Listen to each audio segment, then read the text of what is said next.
Hello. Damn echo. Hello? Can you hear me? Hello. Hello? How you doing, Jambi? I am doing. How about you? Was that I think my headphones are glitching. What was that? What? I heard that. Heard what? What? What? Alright. Just setting up my end. What does this button do? Oh, shut up, bitch! Apparently that.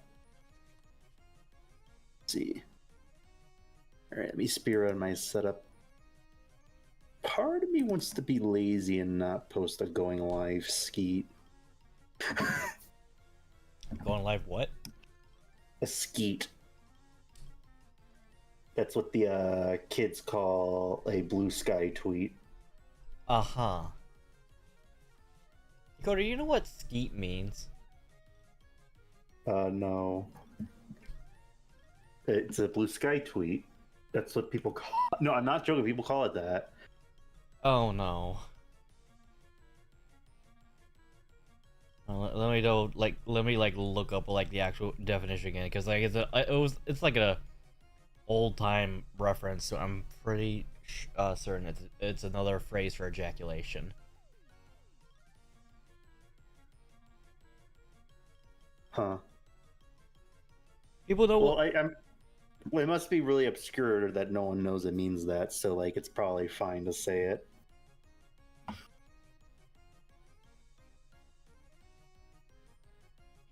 It has a new meaning, like other words. In Urban Dictionary slang, particularly in some contexts, the word ski is primarily used to mean ejaculating. Yeah. So people know. It's blue sky tweet. So people know what the fuck a pearl necklace is, but people. You're breaking up. No, it's because Fortnite's opening up. Oh man. So people know what pearl necklace is, but no one knows what the fuck skeet means. To think, oh, probably not mean blue. What's a pearl neck? What does pearl necklace mean? Okay, so Amelie made a video about virtually what is basically a monster fucker song, right? So in the lyrics is that you can give me a pearl necklace. And when that particular clip of her song was released as a teaser trailer, everyone was calling it out and like making jokes about it, and like even her friends and family members were like, Amelie, you should probably not use that as a lyric. And she's like, why? It's just a pearl necklace. The fuck is that? And she looked up the Urban Dictionary and pretty much means ejaculating on somebody's chest. You broke up at the end. What is it? God, fucking Fortnite. No, just the last part. I heard everything else. I don't know why I would it's gonna sound hilarious on my VOD later, where Fortnite is censoring me for some fucking reason. But basically, pearl necklace means it's like the Urban Dictionary slang phrase for, I swear to fucking god if I get cut out again by Fortnite, is basically just jizzing on somebody's chest. Where if you do look up hub videos and you see a guy finishing on another person and they do on their chest, it looks like a pearl necklace. Huh. So people know what that means, but they don't realize what the fuck skeet means. All right. To be fair, skeet is tweet, blue sky, sky tweet, skeet. Yeah, but they're both ejaculation slang. I have never heard the phrase skeet until blue sky. So for the longest time, I didn't know what skeet... No one uses it the way you're saying. Maybe you're. I'm not Who saying the fuck you're uses wrong. pearl necklace now? I'm not saying you're wrong, but that's probably a very obscure phrase that a lot of people will go over their head. And skeet harmless. But people know what pearl necklace means. Fuck, Amelie didn't know what that meant until people called it out. Well, I hear pearl necklace, I just think of a pearl necklace. So did she, and so did I, until people So again, it's obscure enough where it's hard. That's it could be a different thing. But pearl necklace is a newer phrase, though. That's what doesn't make any sense.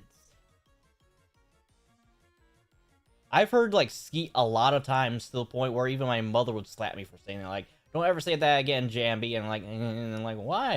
It's like, all my friends say it. And so, it wasn't until I was watching an episode of The Chappelle Show. And, this was before Dave Chappelle's Crash Out, by the way. Where, and his shows were rerunning from, like, the mid-2000s, I think. And he was doing a skit about how this one white guy on the radio was repeating the words he heard from, like, a rap song where the rapper was going skeet skeet skeet skeet skeet, and he was repeating those same words with enthusiasm, like that, like how I just did there. And he was just talking about how somebody in the booth had to look up what that meant, and then he's like, Charles, I think you fucked up, bro. And Charlie Boy is like, oh no, what have I done? Because he literally just repeated ejaculation on live radio for everyone to hear. Interesting. Yeah, and so Dave Chappelle just made a joke about that. He's like, skeet.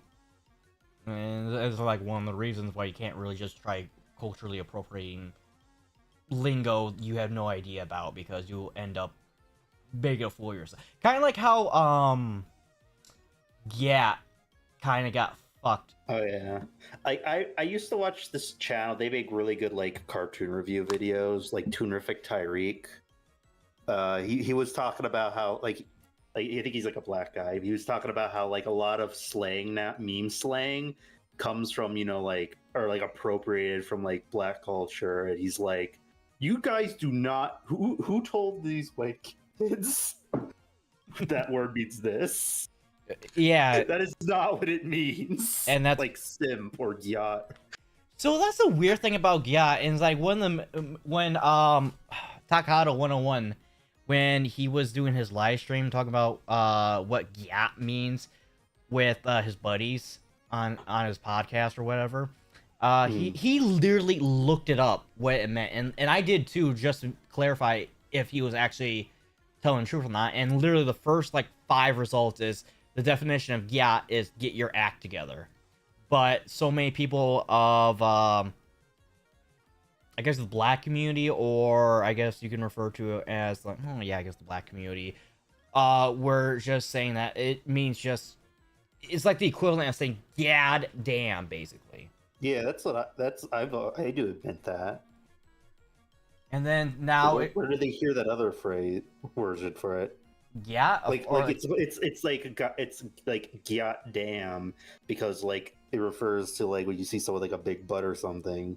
Yeah, and then now it just refers to a big butt overall in general, which, okay, yeah. So you're just like, you're just removing the middleman out of the equation, I guess.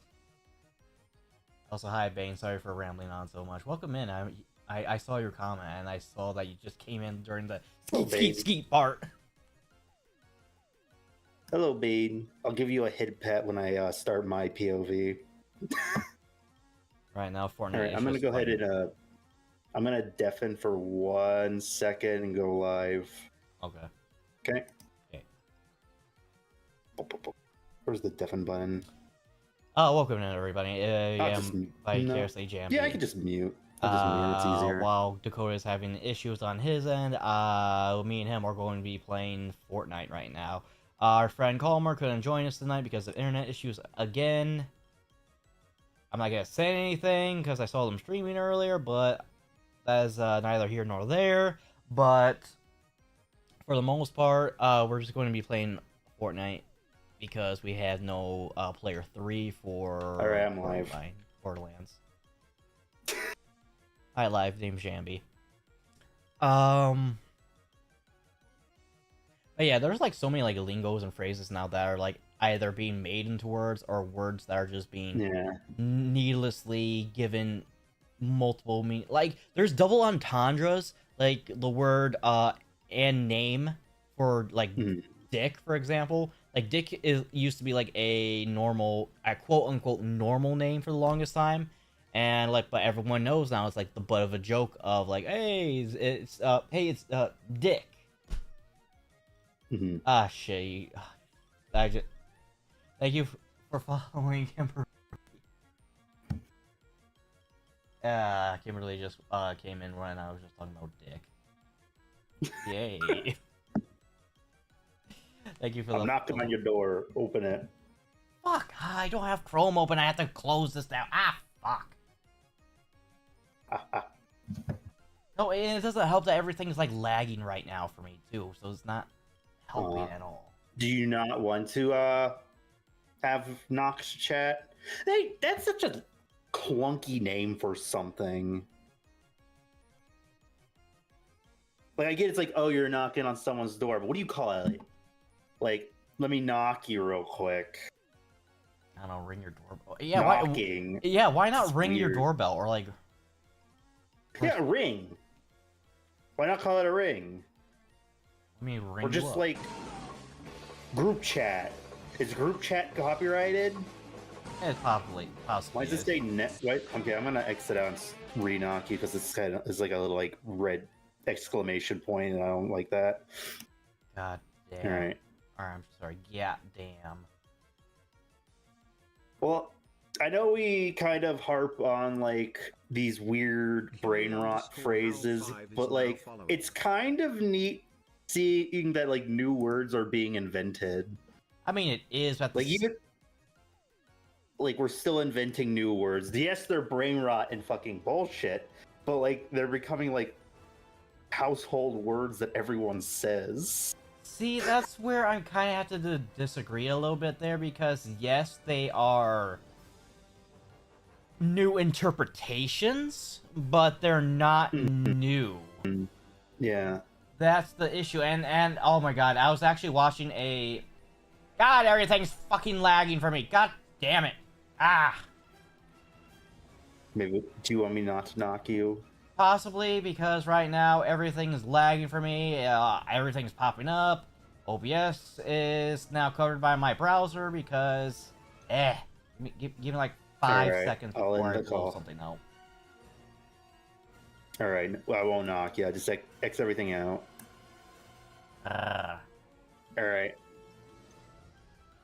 Everything's all right. Let me get Fortnite open. Is that Bruno Mars in the game in the music pass? Isn't he already have a skin? Did they just do like a new outfit for him? I think it's a new outfit. Wait, I opened VTube Studio a second time. That's not what I wanted. Why'd you open VTube Studio? It's gonna make your game laggy. Well, I have it on so I could say, hello everyone, I'm live with VJambi. And then I just exit out. Because it like works for a little bit. Alright. Alright. Microsoft Edge. Alright, let's go ahead and turn VTube Studio off now. But anyways, back to that topic before, is like the thing about like interpreting new words is like it's lazy. It's very unimaginative. It's like that that one. So you're welcome. How are you? I'm doing fine, Kimberly. Sorry for like just now seeing your message because all my things for OBS and everything are just lagging behind for some reason, and it might be because of Fortnite. No idea. But anyways, they're a bot, Jam. You banned their ass. Wait, are they? They just message, hey, I do work for streamers and gamers for their gaming stuff, so are you interested? Kick their ass. Get out of here.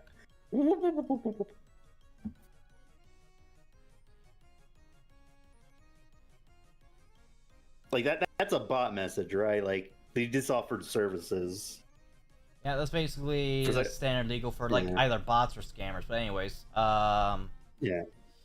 What was I saying before? So like, there's this one, like, it's not even technically a cover band. I don't even know what the hell you can even call this music group. But there's this people on the radio who, Oh, my computer is lagging. Uh-oh. Oh, yeah, you're gonna experience what I'm feeling now.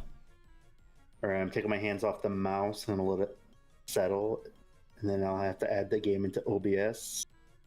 But like the mouse is lagging.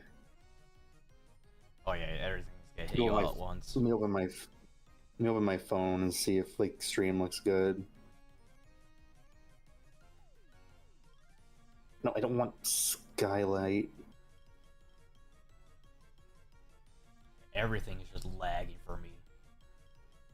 It's actually quite. I think internet's just not working in general because of like heat wave or something, because it is hot. That is a possibility. I did not take that in consideration because I have been having like spikes of like internet speeds up and down all day. Or I shouldn't say all day, but like a good chunk of it of today. Pause Robbie the reindeer and get the game in OBS so we can start. So but anyways, so there's this music group. I don't even know if you can technically even call it a music group legally speaking, because well, they don't really do their own music. They literally take lyrics and sound bites from other musicians from songs you heard of before, and then they just add their own little spin to it, and they just you know this song Ice Ice Baby, and has the opening tempo for that one Queen song. What the fuck is this Roblox game mode? Is that Chill Guy? I have no idea. I didn't even know there was a Roblox. Can you look at my stream for it? Oh no, I don't want you to open. I'll send a screenshot. Oh, well, I already have Chrome open, so I'll look. Oh, if you have Chrome open, can I try knocking you again? I guess you should. What the fuck is this? Chill Guy. What the fuck is this? Oh, do you see it? Yeah, I'm looking at your stream right now. He's a chill guy who low-key doesn't give a fuck. You haven't seen this guy? I don't play Roblox. No, he's a meme. So someone drew a picture of like an OC that's like in the style of like, he looks like a cross between like the PBS show Arthur and Brian from Family Guy, and it's just images of him, and it's like, he's a chill guy, and he's low-key. He's a chill guy who low-key doesn't give a fuck. Sad thing is though, is that if the meme became so big that weird crypto bros just tried to like claim they created him, and like the creator of the meme was just like, I wish I never created this guy, and I wish he never became a meme, because now I have like weird crypto bros trying to sue me or like use them for like Doge coins. All right. Forgot to put my pinned comment. Well, I'm saying, so I don't know if you. So how versed are you with music, Dakota? How so? Do you mean? So like, I was just talking about like how I was talking about how like a lot of words are like becoming brain rotted and all that, like how you mentioned, and then and I said that's mostly because of laziness, because there's nothing imaginative to like create on your own these days. And I segued that into talking about music, and I asked you if you knew Ice Ice Baby by Vanilla Ice. Yes, I know that song. So, did you start the group chat yet? I think we're in the call, but I don't think the group chat's working. I don't know.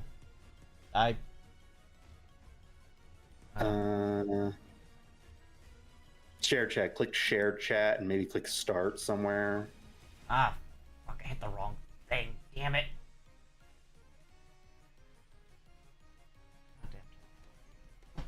We're professionals, chat.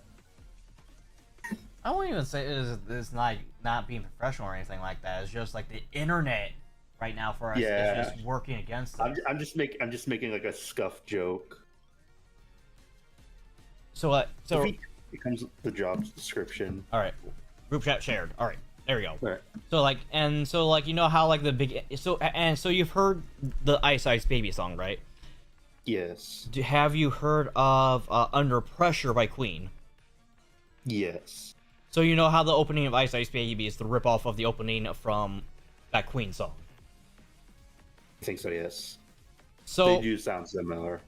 Because it's exactly the same thing, and I think Family Guy. That's called like sampling. I hate that so much because because there's this song that keeps being played on the radio, and literally it's a song about anxiety. And you want to know what they're sampling they ripped off from? Ice Ice a Baby? No, somebody I used to know. Oh, okay. Yeah, I hate that so much. It's so fucking lazy. It's so dumb. Here's the thing. You know the song, very popular song by Kendrick Lamar, Not Like Us, that he pretty much created to bury Drake and everything, right? Mm-hmm. You want to know how long it took for the beat of that song to be made? How? 30 minutes. Oh, dang. Yeah, and then these suckers can't even spend more than 5 minutes to make their own. They literally have to rip off a whole other person's song that is popular for like the opening tempo and everything, just play it throughout their song, while their whole song is literally singing about the concept of anxiety. Hell, I had a customer come into work one day where they were literally... So when the start of that anxiety song began, the customer was paying for their like food and everything, and they were literally about to start singing along to somebody I used to know, and they stopped immediately when the lyrics for the anxiety song came out. But like, oh, this is not that song. Which is ridiculous. And then there's another song that partially rips off Rocket Man by Elton John, where they literally sing the verse leading up to it's been a long, long day, and like when they're building up to saying Rocket Man, they like avoid it like the plague so they don't get copyright. But they literally have the same tempo and beat building up to Rocket Man. It fucking annoys me. It's so fucking lazy. I will say, I don't think... So sampling, I don't think is necessarily... As long as you, like, edit it to where it sounds almost different, but, like, it's just maybe, like, one note or similar instruments, you know what I mean? I think sampling is fine, but what you're describing, it seems like they're taking they're, like, sampling, borderline just stealing. It really does sound like that, dude. Like, I'm not gonna lie. Especially when, it's not sampling if you just take the whole background music. Yeah, that's the entire anxiety song. You rewrote the lyrics. Yeah. And then the whole Rocket Man, like, they have their own song to it, but the issue is that, like, they take out whole chunks of lyrics of Rocket Man, and then they just write a whole song. It's like, imagine writing a paragraph, but in between every other sentence is a sentence copyrighted from something else or plagiarized from something else, and so it's exactly like that. And so when they like do their own natural song, rip off Rocket Man for like one good 5 hot seconds, and then go back to their own song, and it's just like, why not just stick to your own song then? Yeah. I mean, I guess it's kind of like, oh, it's easy to, like, write a song and sing it, but, like, coming up with background music, I gotta learn instruments and shit. I can't do that. I'll just take this one. Well, see, it's not even that difficult if you just pay somebody, like, I don't know, $500 off of, like, Fiverr or something like that, and you can literally get something... Speaking of, like, taking music, did you know that the person who does the music for the Sonic movies also did the music for the Ant-Man movies? And instead of coming up, like, some of the songs are original, but most of the background music's in the Sonic movie, instead of, like, making original songs or, you know, adapting game songs like people want, they just reuse Ant-Man background music. Like, it's literally credited as background music for Marvel's Ant-Man. I did not notice that. Well, I mean, it's like Marvel is kind of famous for having very generic background music. Like, some of their heroes have good themes, but, like, it's pretty rare. Or, like, they're just forgettable. Like, I forget, like, the Guardians have their own, like, background theme until, like, I'm watching their movie. Like, oh yeah, they do have, like, a theme. like I think the only one that's really stuck was like the Avengers one.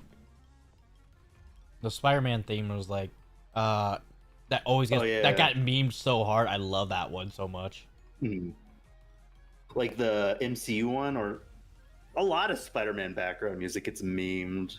It's a little bit both of like Across the Spider-Verse and the Tom Holland Spider-Man. Yeah, I don't remember from the top of my head, but I'm pretty sure I know which one you're talking about, the Tom Holland one.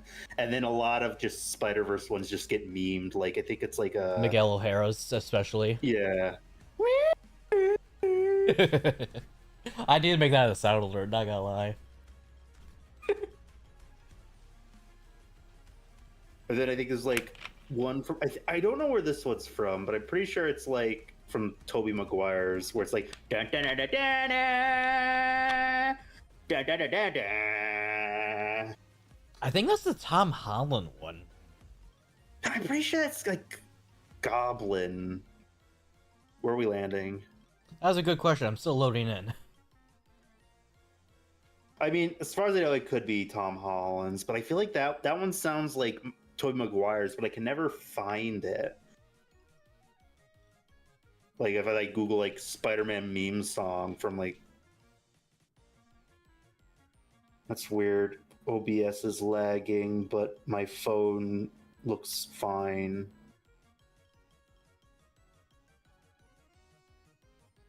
Okay, it stopped lagging. I am still on the loading screen. I am probably dead already and I don't even know it. Did I landed next to someone already.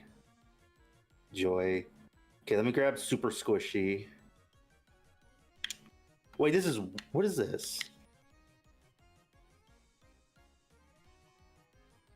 Oh, I hear music now. Oh, he gives me super speed. Okay, that's lame. Was it like a Justice theme? Says what? Where am I? There's no way I'm in the same game as you. Oh, I have a dash. Okay. Yeah, I think I'm in a separate game. Yeah, I'm in a separate game right now. I'm not gonna. I don't know how. You want me to hop out? I guess. Okay, let me just kill this guy with the super squishy because I want to scare him. How the fuck did it... We're in duos, right? I think so, yeah. That was weird. Get Homelandered. Not gonna lie, I'm kind of surprised we don't got a Fortnite skin of him yet. Well, you're surprised we haven't had Homelander yet? Yeah. Like, we have Omni-Man, but we don't have Homelander. Alright.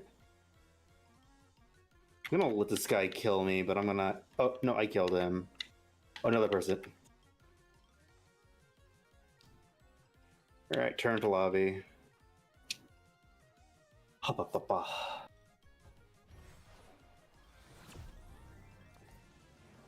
That is interesting they haven't done Homelander.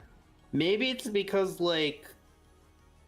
I haven't seen Invincible, but Omni-Man somewhat gets redeemed in a way where he becomes a hero-ish again. Like, no one likes him. Like, people are like, you're still did crimes, or gonna treat you like a bad guy, but he's like, to him, he's like, I'm gonna be a good guy again. He's mass murdered a bunch of people from Chicago to Alaska. Yeah, I know, but like his personality is like, I'm friendly now, ooh, whoa. Even though like his actions are still like, you're a piece of shit. Yeah. But like Homelander is just like openly and always, I'm evil piece of shit. I like, guess they're both bad, but like personality wise, I guess Omni-Man's like friendlier. Maybe? Because like, doesn't he like try to help after a while? I was like, yes, I know everything I did was really bad, but I'm trying to help it be good again, Mark. Like, you murdered an entire city. Yeah. Multiple planets. But I'm good now, Mark. Yeah, that's the issue. Is like, yeah, Homelander's bad, but like the atrocities Omni-Man's committed compared to Homelander is like not even like comparable to in the least. Omni-Man literally used his son as a meat shield while people splattered against him like bugs on a windshield. Yeah. Like there's carnage in The Boys, but like you don't see stuff like that with it. And that's another thing too that Invincible gets away with, because they can do a lot more with like gore and everything because like they're animated. Animation. Yeah. It's like kind of one of those things. Like I feel like with like whenever they make like animated Star Wars stuff, it's like way cooler than the live action shows, because it's like, oh my god, the Ahsoka stuff in animation is so fucking cool and badass, and then we get the Ahsoka show and it's just like, oh yeah, this is live action. They can't do that cool shit. Yeah, and that's one of the many reasons why people were disappointed with Star Wars in this day and age, was because I don't know if I showed you like the cinematic trailers for Star Wars The Old Republic MMO, but holy shit, people were hoping the next Star Wars movie was gonna be of that quality, and we never got it, because it's still human-like, but it's still animated, so they can do a lot more cool stuff that they couldn't do with live action, and what they were limited to back in the 2000s and 70s and 80s. I still think that like Star Wars should try focusing on doing making films and spin-offs about different like planets and cultures, because like a lot of the stuff Disney makes, you know, some of it's bad, some of it's good, but they're all, in the end, they're all very samey, like the same kind of formula of like kind of just like heist stuff or bounty hunter shit, you know what I mean? Yeah. And it's just kind of like watching, like they did like that anime anthology show where it's like a bunch of animators animating their own original short, and this with like the Star Wars characters, and like a lot of the planets are really cool, and I'm like, can we get like Star Wars shows just based on different planets and cultures and like their interpretation of like, say, the Force or whatever, because like each culture is going to be different. Like, I feel like the coolest parts of, like, the Clone Wars was, like, Mandalorian lore and, like, Dathomir lore, like Maul and the Night Sisters. And, like, we got the Mandalorian show, and the Mandalorian lore is really cool. Yeah. You know what I mean? So, like, instead of let's stop with Jedi, Rebels, Empire crap, let's do different planets. Like, each show a different planet or something. Like let's get a live action show on like Maul's planet with like the Night Sisters or whatever. Yeah. Or like like heck, like around the end of the Clone Wars, Ventress teamed up, was no longer working for the Empire or Count Dooku, and is just doing her own thing with like bounty hunters and a young Boba Fett. Let's do a Ventress and young Boba Fett show. We did get like I think there was a one-off episode of them together, I think. Yeah, there was. I remember. I'm like, this should be a backdoor pilot. Yeah. In live action. Though I will say we did get another animated mini-series called Tales of the Underworld, which has Ventress and Cad Bane unused stuff. I haven't seen it yet. No, I also haven't seen Tales of the Empire. I want to see them because the animation looks nice. But I hope they... So, like, I heard somewhere that apparently in, like, a children's book, they kill off Ventress to, like, for character... They fridge Ventress for some Jedi character who's never in the shows. Well, he was in a show for, like, 2 episodes, I think, but that's about it. If any book can be decanonized, that is the most lamest thing you can do. No, let's do something with Ventress. Like, it's really funny. Like, I did not like Ventress the first couple seasons, but as soon as, like, Count Dooku portrayed her, and now she's, like, she went back to the Night Sisters, or, like, became a bounty hunter, I was like, okay, Ventress is kind of cool now. Yeah. She's kind of cool when she's not, like, knockoff Catwoman. Where she's like, ooh, I'm evil lady. Yeah. Dark side. Now it's like, My master betrayed me, and now I'm on my own. Fuck. Oh, the Superman pass. Are we getting ready up? Got the. Well, I'm looking at the stuff right now. The the Superman pass got their stuff revealed, and their this alternate outfit. Judy, get out of the kitchen. Yeah, it's like classic Soup, right? Yeah, it's like 1950s Superman, I think, or 1940s, because that looks like the same S, because the black inside the S is used for the radio show / first cartoon of Superman back before the Fleischer cartoons. Yeah, back before he could fly, even, I think. You know, totally honest, it would be kind of cool if we got a Superman movie where they base his powers on like his original powers, where he can't fly, he can just jump above as high as a skyscraper. That would be cool. I would be into that. So like kind of like he basically like move around kind of like the Hulk, I guess, where he just jumps around. Yeah. You know what? Actually, I'm wrong. He actually could. Up until that point, he could actually never fly. It wasn't until the radio show and first cartoon that that is when they introduced the concept of him flying, and then the comic books just went with it going forward. Yeah. But that's a cool addition to his character. That a radio show is what gave him the ability to fly. I know that there's like that recent Superman cartoon. They gave him like more powers.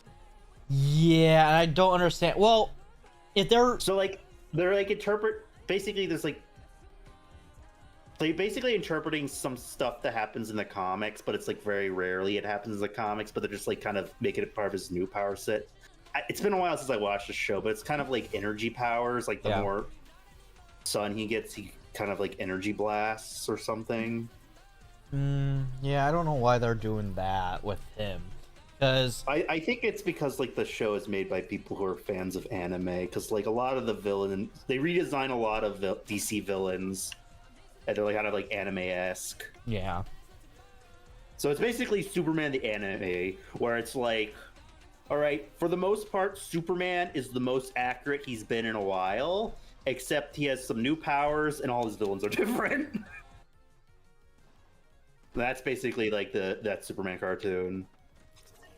Not gonna lie, back in the 2000s, Batman was so popular because of the Christopher Nolan movies that there was actually an anthology anime movie of Batman where a bunch of anime artists and everything depicted Batman in various ways, and it was actually quite clever and creative.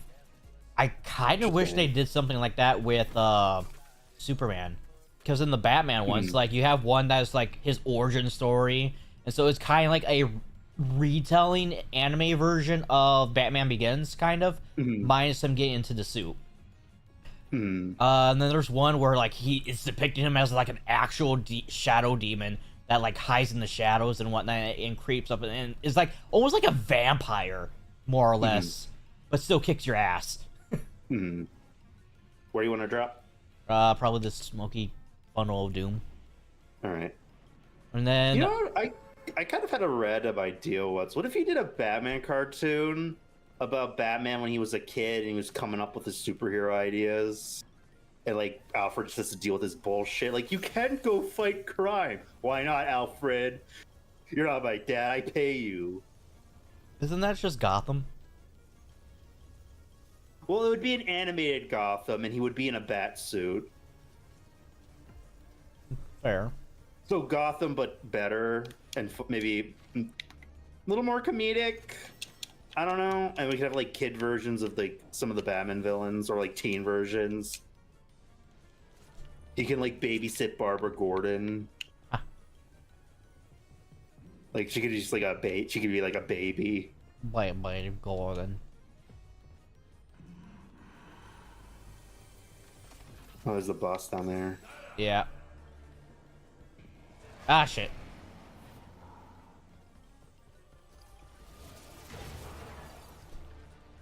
I'm pretty sure there's an enemy team nearby. Oh, I leveled up for some reason.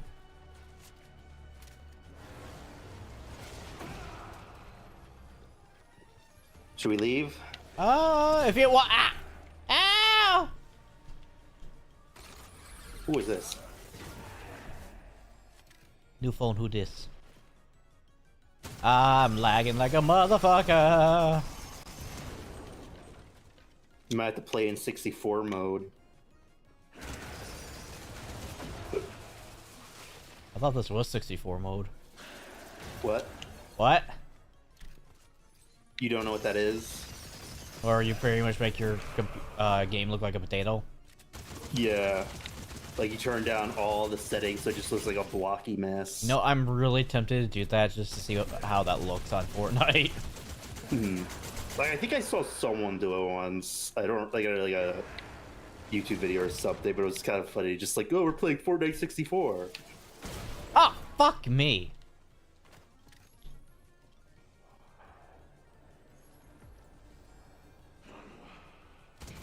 You still fighting the guy? Yeah.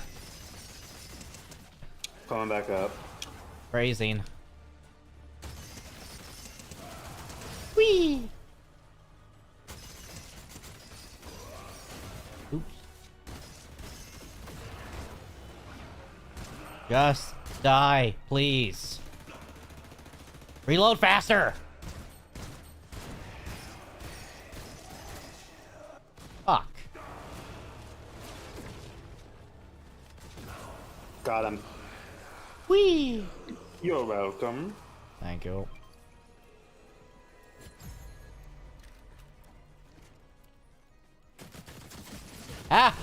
People! No, no, give me what you. Ah! Go on without me.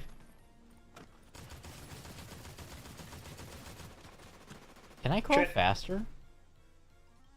Damn it.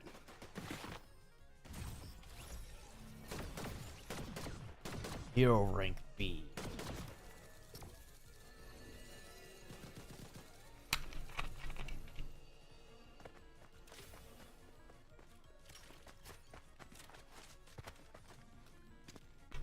Did you know that Superman cartoon I was talking about? Did you know one of the rules the showrunner gave the character designers was?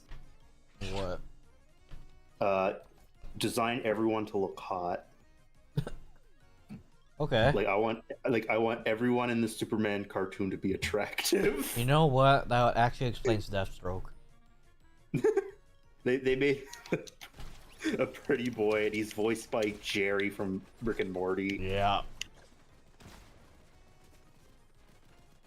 I haven't seen the second season. He might get a mask. I don't. It doesn't look comic accurate, but I can't remember if he gets a mask or not. No, he gets a mask. It looks all right.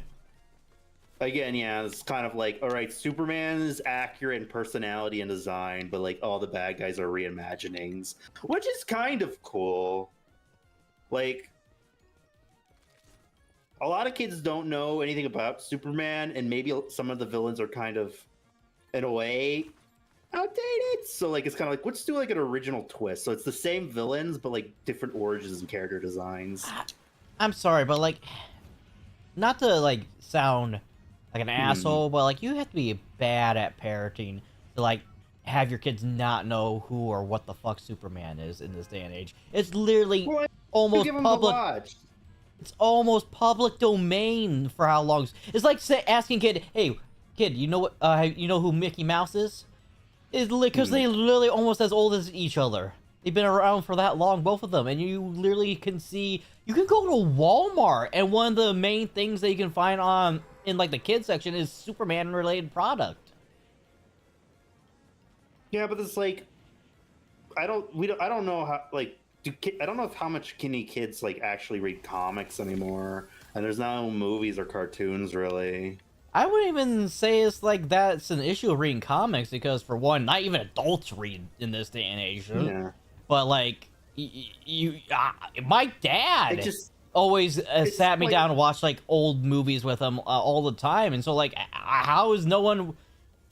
I'm not saying adults with kids, adults our age with kids are hey, let me sit you down, Sonny, for Christopher Reeves movie. I'm like, we literally had like a couple Superman movies in the last decade or so. So yeah, but do you want to show your young kid Man of Steel? I was, let's see, I'm trying to think now. Depending on how young you want to go for, I would say maybe your tweens for Man of Steel. Because Man of Steel came out in 2011. I was Man of Steel's boring. The kids are gonna want to watch that. Well, here, I mean, some of the action's cool, but like I was in my God, how old was I when Man of Steel came out? Because I was fuck you. Because I was 10 in 2007. 4 years later, I was 14. I was 14 when I watched Man of Steel, and before I became as lippy as I am now, all I cared about was the action. And honestly, Man of Steel was probably like the first movie I can recall that actually made me cry. Not because it's like all like emotional or stuff, like, well, it kind of was for the scene I watched, but like that scene where he's in Africa trying to stop that gravity engine, but like the force of Krypton is like squishing him so hard, but he finds the will and energy to do what no one else can, and you have that amazing score playing in the background over that, and I'm like, that's cinema right there. That's awesome. Like, I will say, Zack Snyder, they're really good at directing and like visual style. It's just when it comes to writing, they kind of have a flaw. Yep, and it doesn't help that Warner Brothers, especially around this time, were like not very helpful in terms of the creative process, which, you know, is what caused us to get 2 Justice League movies in one, until people demanded the Snyder Cut, because the people were curious of what the fuck got cut out of the original take. Like, here's the thing, though. Like, I agree, like, we need the Snyder... I haven't seen it, but I heard the Snyder Cut is better, because, like... A lot of context is answered. The Whedon Cut butchered it. You know what I mean? They made it an hour-long movie. Yeah. So, but, like, I will say, like... Even if they didn't fire Snyder, it would still be cut down to an hour or 2 hours. So, like, if Snyder can't make a good 2 hour, like, hour and a half, 2 hour movie, then, like, it's still kind of on Snyder, because realistically, they were never going to release a 4 hour movie. From what I can recall, and I hope somebody in, like, the VODs or comments corrects me on this, I'm fairly certain Justice League was supposed to be a 2-parter. No, it was. So, like, yeah, the Snyder Cut was still part 1. Like, we don't know. They never even worked on part 2. He was fired before that. So, like, a 4 hour part 1, like, it was going to get cut down like Man of Steel, like Batman versus Superman, and it was going to suck no matter what. Yes, the Snyder Cut is objectively better, but realistically, we were never supposed to see the Snyder Cut. Yeah, because, like, because even my family, when we watched the Snyder Cut together, we had to take, like, multiple breaks to just go to the bathroom for it. Like, yes, here's the thing. All right, Snyder, make a TV show. Yeah. All right? Yeah. All right, bud? You're not cut out for movies. Yes, the Snyder Cut is good, but realistically, it was never going to be released. Yeah, it should not have been 4 hours just to explain, because like how like Cyborg's like abilities are explained are like good for what they are, but they're like overly he's a technopath, so he can control technology with his mind. There you go. That's how you explain. But he goes like a 15-minute monologue where Cyborg goes through like a holographic recording of his father before he died in order to get understanding. Like, that's little much, but okay. That's the problem with Snyder. His movies, his stories are like too wrong and convoluted that if you cut stuff, the movie's shit. But realistically, the studio's never gonna make a 4 hour movie, so it's like, I don't know, don't make shows. Make shows, like, or... And also the Snyder Cut, like, nothing against Snyder, but the Snyder cut kind of went to his head, where now he has like that Netflix movie that had like a Snyder cut, like when it was greenlit, where he's like, all right, I'm gonna greenlit 2 movies, but also I'm gonna make R-rated Snyder cuts for both of them. So like so there's like 4 movies. And it's like, bruh, no director should be really get that. That's obsessive. Yeah. Well, does he think every movie he makes is gonna get a director's cut? Well, see, so when director's cuts kind of fuck up with cinematic universes, because then you're like, what's canon? It's so the thing about that is because we in the debate community of nerds, objectively say that director's cuts are just let's say, what's a good example? Like, so Shakti from Star Wars, canonically speaking, and it's fucked up because depending on which canon you lean towards, she canonically dies 3 or 4 times. Yeah. She dies once on Grievous's ship on Revenge of the Sith. She dies in the Jedi Temple by Anakin Skywalker, and she dies at least a 3rd time in Star Wars: The Force Unleashed video game. And and for a good while, no one knew which one was truly canon. Well, because of Star Wars: The Force Unleashed being a part of the expanded universe, and the first 2 death scenes I talked about with Grievous and Anakin were deleted scenes. Everyone, it was basically confirmed that the video game death was the canonical death for her. But there's always a but. It's not canon anymore. It's not canon anymore. But when Yoda meets the ghost of Darth Bane, he envisions the future of all his Jedi Order, his council, and everybody dying. And in one of the scenes, you see Shakti being stabbed from the behind, like in one of the deleted scenes, with a blue lightsaber.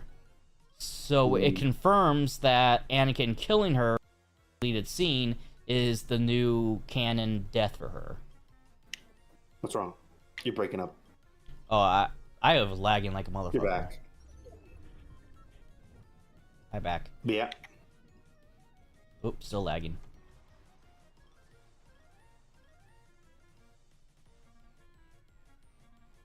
How about now? Okay, you're better now. Alright, so yeah, I think even Snyder has said that like if he was never fired, the movie would still be edited down to like 2 hours. So like the Snyder cut was never supposed to be seen. well, if he ever wanted to do a director's cut, because that's the thing about director's cuts is that whatever got cut away is just gonna be put back in as in like a kind of like a special edition. But that goes back to what I was saying is like, yes, it's confusing to know what's canon, but like until like some kind of like, and I hate to say this, secondary source confirms one thing, then it makes it canon in some regard. Like with the Shakti multiple deaths and then the Anakin killing her deleted scene being what is confirmed her death scene, even though it really doesn't make any fucking sense because she's a Jedi Master on the Jedi Council, so she's like in the top 8% of badass Jedi in the whole galaxy, and she couldn't sense Anakin's dark intentions and just lets him stab her. Like, make it make sense. Which is one of the reasons why it was cut in the first place, because it didn't make any sense for her to die. And a lot of people didn't even know who she was unless you watched Star Wars: The Clone Wars by Garblowski, the guy who made Samurai Jack. Because she in that animated series was actually a significant character that tried to prevent Grievous from kidnapping the Palpatine and failed. What's that satellite dish? I don't know. Let's go look at it. Well, we're in a car, so. If you run me over, I swear to God. Underwater chest. Use the center of zipline in the same. Oh, okay. Oh, what's it? Oh, it's a crypto tree. now have gained the ability to summon the good boy. Yes. I think we mentioned this last time. Do you think they're gonna kill off Crypto? I'm not sure. I think James Gunn is trying to avoid a lot of animal cruelty related stuff since Guardians of the Galaxy 3 kind of had a lot of that. So I don't like Lex would punch a dog. Let's be real. It was the thing about, well, unless he has kryptonite in him, that punch is only gonna break his hand. Like, I know I saw like a theory. So we know like game theory. Kinda. There's like merch for like a baby called Baby Joey or something. No. And it's like this green alien baby. Oh. I was gonna say because like there's actually a little subset of like a super team that's all about the pets and animals of Supergirl and Superman, and they're all Kryptonian pets. So you have like a super horse, you have like a super monkey, and you have Crypto the super dog. So I'm like, is he really bringing them in? But no, like, so like, what's the guy who can like change his like body to be different materials? Metamorpho or something? Metamorpho, yeah. Or Plastic Man. Metamorpho's in it. So like, there's a theory, like, there's like an issue in the comics where he finds out someone like basically makes a son, like clones him or something, or like he finds out like, he has like a wife who's had a baby who has like the reverse powers where they can turn anything into different material instead of turning themselves into different material. So there's a theory, what if Lex Luthor or whatever bad guy there is clones Metamorpho or something to make a baby to like create kryptonite? Interesting. I could see that. So because this baby can turn anything into any material, and like he can only touch his father. If you touch the baby, you'll get turned into who knows what. Interesting. Yeah. Because like in the comics, his name is Joseph. And they're like, oh, baby Joey. Interesting. Yeah, I can see it. Because like, why else is Metamorpho in it? We don't really know anything what Metamorpho's gonna do. I don't even think he's in the trailers that much. Yeah, he's only seen in the trailers, but we don't know what is going on to what. We know there's a giant monster and shit, but like that's about it. We don't know if that's like Starro or like some kind of other alien. I feel like the giant monster is just going to be like Monster of the Week, and it's going to be an original thing for just like one scene, because I believe this new universe is supposed to be like superheroes and this shit just exists, and Superman is just like one of them. You know what I mean? Yeah, I can see that. There's already like a superhero team that consists of Hawk Girl, Mr. Terrific, and Guy Gardner, Green Lantern. They all have matching outfits. You know, and like Superman's going to be like, let's not be corporate superheroes that do our own thing and be kind.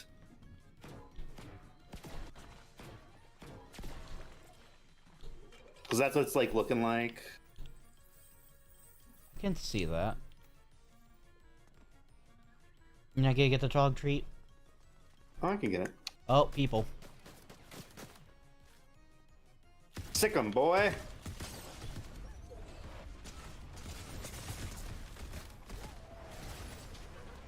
Fuck.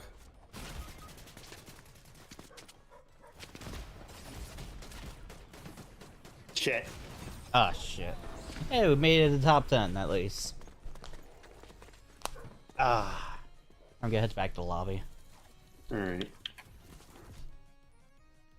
You know, honestly, I'm kind of surprised that James Gunn didn't go with the, well, I don't want to say an origin story, but similar to Smallville, because when Superman was discovering his powers and everything as a teenager, similar to the premise of Smallville,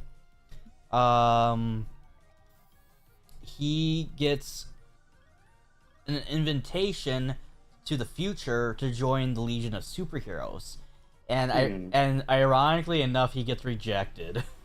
But yeah, it looked like they're basically doing like kind of like what Marvel did with Spider-Man, where he just already exists. Like, we're not gonna touch on his origin much, and like it's an already pre-existing DC universe, and this is just like an introduction to this universe where superheroes and monsters just exist. You know, I'm fine with that to an extent, considering like so many like we've had so many origin stories within the last 20 years. Like we basically already know everybody's origin story to a degree. Like we don't need Batman getting his parents killed again. We don't need Spider-Man having Uncle Ben die again. Because, like, technically he's already dead again for the third time in the last 20 years. So, because I think the last Superman movie was, like, Man of Steel. It was, like, an origin movie. And, like, if they do another origin movie, like, they're basically starting a universe from scratch. They probably want to just speedrun a cinematic universe where they just already exist. And, like, do we really need Zod's origin again, or like Lex Luthor? Like we get it, he's bald. So it's like Lex Luthor doesn't really need an origin story. He could just like exist. He's just like angry billionaire. Yeah. So it's just kind of like, all right, just Superman's just been doing his thing for a little bit. Lex Luthor is already here and mad at him. There you go.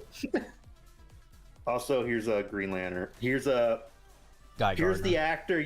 Here's the actor you kept fan casting as Green Lantern, but not the Green Lantern you wanted. I think Nathan Fillion is perfect as Guy Gardner. He actually looks like him. Like I think everyone fan casted him as like Hal Jordan. That's like the one Ryan Reynolds was. I could feel it. But... Everyone was fan casting him as Hal Jordan. Like, no, we're giving him the bowl cut. He's Guy Gardner. He's like, oh, it's the guy you kept fan casting as Green Lantern, but not the Green Lantern you wanted. Yeah, Nathan Fillion is perfect for Guy Gardner in general. Like, I honestly, with maybe for the exception of Kyle to an extent, and Jon Stewart, he's like perfect for like most Green Lantern characters. It's just the only thing that's like inhibiting his acting talent from playing other characters is that he's white. Unfortunately, that's probably like the only time I can say like or like being white is gonna hinder you in that regard.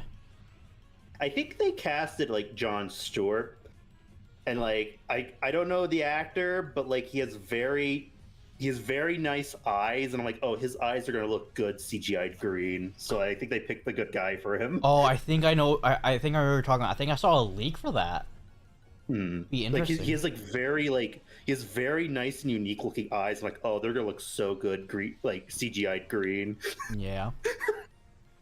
Like I think they're doing the buddy cop thing with like how Hal Jordan and Jon Stewart were like Hal Jordan's gonna be like a veteran Green Lantern, like he's been doing it, like he's like older. Interesting, considering that. Well, now that I think about it, because it goes. It does go from Alan Scott, Hal. Well, technically not Alan Scott, depending on how you look at it, because he's a different kind of Green Lantern.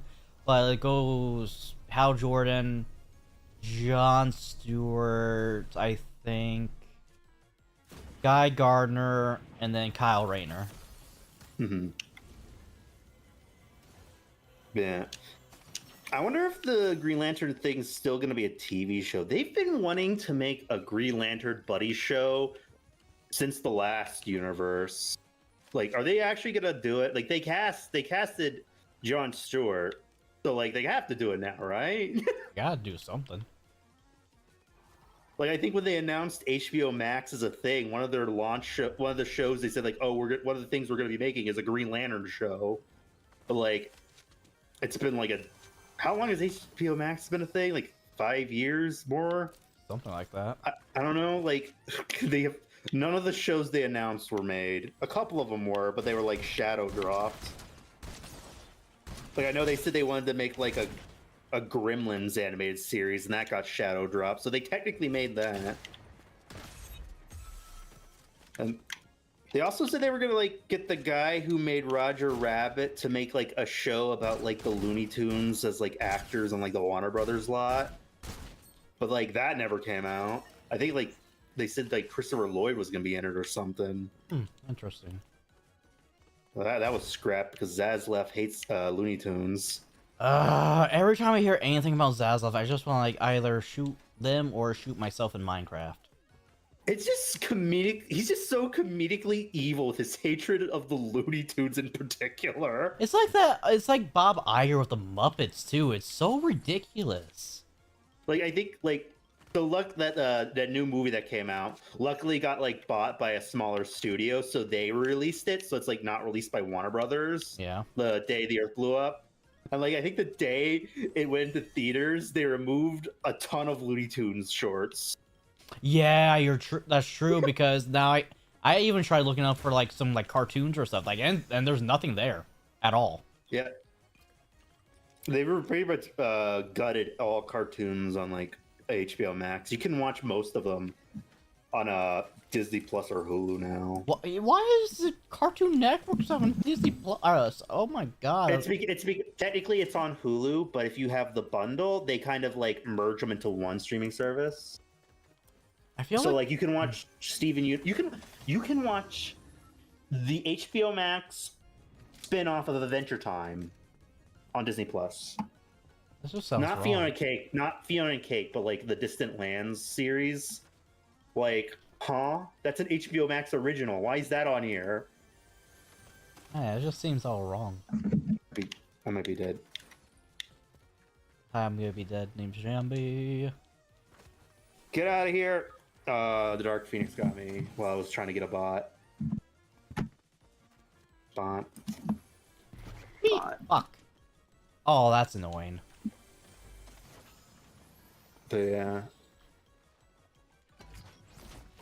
It's just funny, his like hatred for the Looney Tunes in particular. Like it's with all animation, but like I don't know. Like HBO Max was gonna have a ton of Looney Tunes stuff. They had like that Looney Tunes reboot that was actually decent. And then we were gonna get like 2 movies. One of them luckily got released. The other canceled, and like the Wile E. Coyote movie. Though I do believe the studio that released The Day the Earth Blew Up got the rights to Wile E. Coyote, so that might actually come out now. That's good. But like the other Looney Tunes movie, Bye Bye Bunny, is just gone. I don't think they even started animating it. What was Bye Bye Bunny? I don't know really, but it was gonna be a musical. And there was a song that leaked, and from listening to the song, it sounds like it's going to be about like Bugs Bunny, the actor, being tired of being famous for being Bugs Bunny and wanting to be just a normal rabbit. Well, like, why do I have to be Bugs and not just a bunny? Or a buddy that bugs or something. Like, the song sounded nice. I'm butchering it. I don't remember it. But, like, yeah. So basically, I guess, like, Bugs Bunny having, like, a midlife crisis and wanting to retire. Like, I'm tired of this Looney Tunes shit. Sounds like Zaslav. Oh, fuck.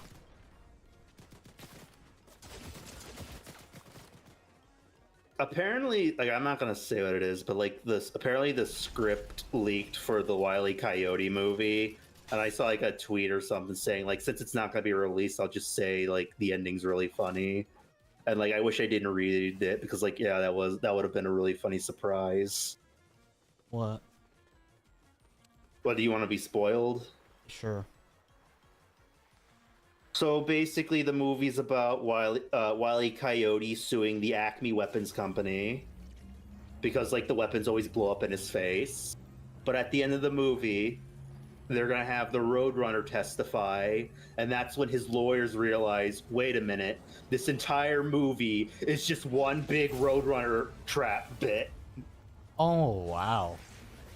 Like, the Wile E. Coyote doesn't care about the money, he just wants the Roadrunner. And I'm like, that's clever. It's so obvious, but like, oh, I didn't see that coming. That is actually really clever, and I can't. Oh my god, Warren. Like, the whole movie's just bullshit. Like, he was gonna win, but then his lawyer's like, wait a minute. The Roadrunner's testifying. Everything's coming together. This is all just one elaborate trap in the courtroom. Hilarious. Oh, And then I bet he doesn't even get the Roadrunner in the end either. No, probably not. He probably doesn't get the Roadrunner and loses the case. It would be hilarious if he did get it at the end, like,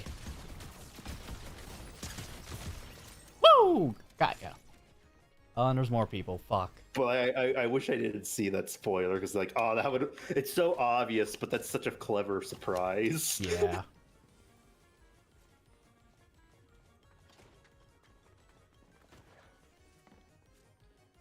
Where the hell is this person? And boom, shakalaka.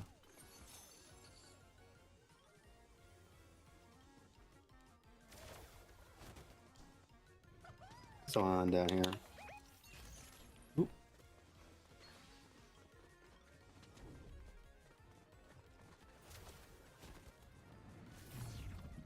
Yeah, I'm honestly, it's kind of surprising that they haven't tried doing more.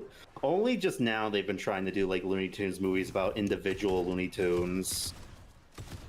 Like most Looney Tunes movies have been like them as like a unit, kind of like a Muppet movie where it's just like all of them. Yeah. But like the original shorts for Looney Tunes, they're all kind of like separate characters in their own little franchises. Yeah. Like, why not? What instead of a Looney Tunes movie, make a Wile E. Coyote movie or a Bugs Bunny movie or a Daffy movie? But instead, we just always get like they're all in the same universe and they're like actors or some shit. Yeah. Which I do enjoy them being actors. I think those movies are like fun, but like, why is it taking this long to make their own solo movies? Like The Day the Earth Blew Up, or the Wile E. Coyote movie, or the Bugs Bunny movie that got sold. And two of those movies aren't even probably being released. Only one of them released. And it's probably because, like you said, because Zaslav hates it, and it's like already in the middle of production, so like we're not gonna get. There's probably a whole bunch of other animated movies that we probably could have gotten that we'll never even see the light of day or even hear about unless somebody like leaks it. Did you know Cartoon Network was gonna start making original movies? And like their first movie was gonna be called like something maybe like Wildwood or Spacewood or something, or Star. I don't remember what it's called, but it's basically gonna be like a sci-fi but with animal characters, and like but all their spaceships are like made out of wooden stuff, right? And it was gonna be like the first original like Cartoon Network original animated movie, but it got scrapped. Interesting. We even got like a poster for it. The sad thing about it to me though is it was being made by the guy who made Thundercats Roar and that like Aquaman cartoon. I feel like he probably could make a good original thing, but he just unfortunately got like properties that are like action focused, so like the adult fans got like aggressively angry toward him. Yeah. So it's like, if it wasn't based on Thundercats and was original, it probably would have done well. So it's like, this could have been his shot to like prove to the world, I can make a good cartoon. You know what I mean? Yeah. But I got scrapped. It's never gonna be released. That's kind of sad to me. Yeah. You got crypto traits. I'll grab it. Honestly, I feel bad for people who are like wanting to like make their own thing, but they're like, hey, you're gonna have to make this instead. You're gonna have to make something that's not original, or like not your original IP, even though all your concepts and ideas are pretty much your own original IP. So like, why not just make it their own? Oh my god. Because they don't like no one likes greenlighting original stuff anymore because it's a risk. But it's like, bruh, it's only a risk because you don't advertise it. Shut him down. Ah, damn it. Like, they just announced the upcoming like slate for Cartoon Network, and it's just like all sequels and reboots. Or the few that are original are made by people who made previous Cartoon Network shows. Like, I think so the guy who made Regular Show is making a sequel to Regular Show and an original thing based on a graphic novel. So it's cool he's getting an original thing. Well, technically it's based on a book, but you know what I mean? But like, they won't greenlit anything from a new creator, and a lot of animators are really kind of disheartened about it. Like, it's the same 5 people getting shows over and over again. Like, one of the things they announced is like they're gonna make like an Adult Swim special where it's gonna have like the creator of Steven Universe, OKKO, Adventure Time, and Regular Show are both gonna get like a part of a story, and they're just gonna animate in their style or something, and then they're gonna like Frankenstein them together. Yeah. Right? But it's like it's like the same 4 people. I love the people. They make really good cartoons, and they should keep getting work. But like, can we get some new stuff from new creators too? Please. You know what I mean? Like, we're getting more. Like, I think we're getting like more Regular Show, more Gumball, more Adventure Time, more Steven Universe. We're stuck in the 2010s. Remember how how Hanna-Barbera had like so many like different cartoon ideas? But like they were but other than the art style, they were different in their own unique ways of like, you know, storytelling purposes, settings, and whatnot. That was all done by like basically one person, and because he was given the freedom and liberty to like make whatever the fuck he wants. And then we get into like the 1990s, 2000s, where like, you know, like, okay, that now you're spreading out a little bit with Tchaikovsky, the guy who makes Samurai Jack, who originally made Dexter, by the way. Yeah. And then, I'm not Dexter, but Dexter's Laboratory. I have to make that specify that. Can you imagine? And then the people who made Ed and Eddie, Johnny Bravo. Actually, Johnny Bravo, I think, was the Hanna-Barbera character, wasn't he? Well, technically, I think every cartoon until like, I think like, I don't remember what this last one, but most the original Cartoon Network shows were all Hanna-Barbera technically. So like Dexter, Powerpuff, Johnny Bravo. I think the last Hanna-Barbera show was like Grim Adventures of Billy and Mandy. Interesting. And then they all started like, you know, we're just doing Cartoon Network shows now. We're just gonna drop the Hanna-Barbera branding. Okay. And so then that would be going into like the mid 2000s, going to the 2010s then, where we got even more creators brought in to do their own stuff, like, you know, Camp Lazlo and whatnot. My gym partner's a monkey, you know, and like you still had like original ideas, you still had money makers in your own right. I will not get over the fact that they never did anything similar to like the Alien Invasion Block Party thing that they did. That crazy cool crossover special. Behind the scenes of that was kind of a fiasco, and they probably didn't want to risk that again. Like, it was kind of a miracle they pulled it off. Like, originally it was supposed to be sponsored by Kraft macaroni and cheese or something. But at the last minute, Kraft backed out. That's why in the TV bumpers and in the episodes, the aliens are obsessed with cheese. That's why they're obsessed with cheese? Because it was like a sponsored, but like the last minute Kraft backed out, and I guess they didn't get that like money for their stuff. Oh, so they're like, cowards! They're like, we can't do a big collab like this ever again. Also, like, I think a lot of the cartoon studios didn't even want to do it. Like, I think like Eddie Creator was like, I don't want to do a crossover. That's stupid. I loved it. But unironically, his episode was really good. His was the Rolf one, because like you could, it's like Rolf's family coming out of town, and like I think it was like an illegal aliens joke on top of that too, and because they're all like alien like and everything, and the whole theme is aliens. Like what is it, like Jimmy's like trippy dream about the alien like ripping up the cul-de-sac? Yeah, and then like to the end of the episode, it actually came true too.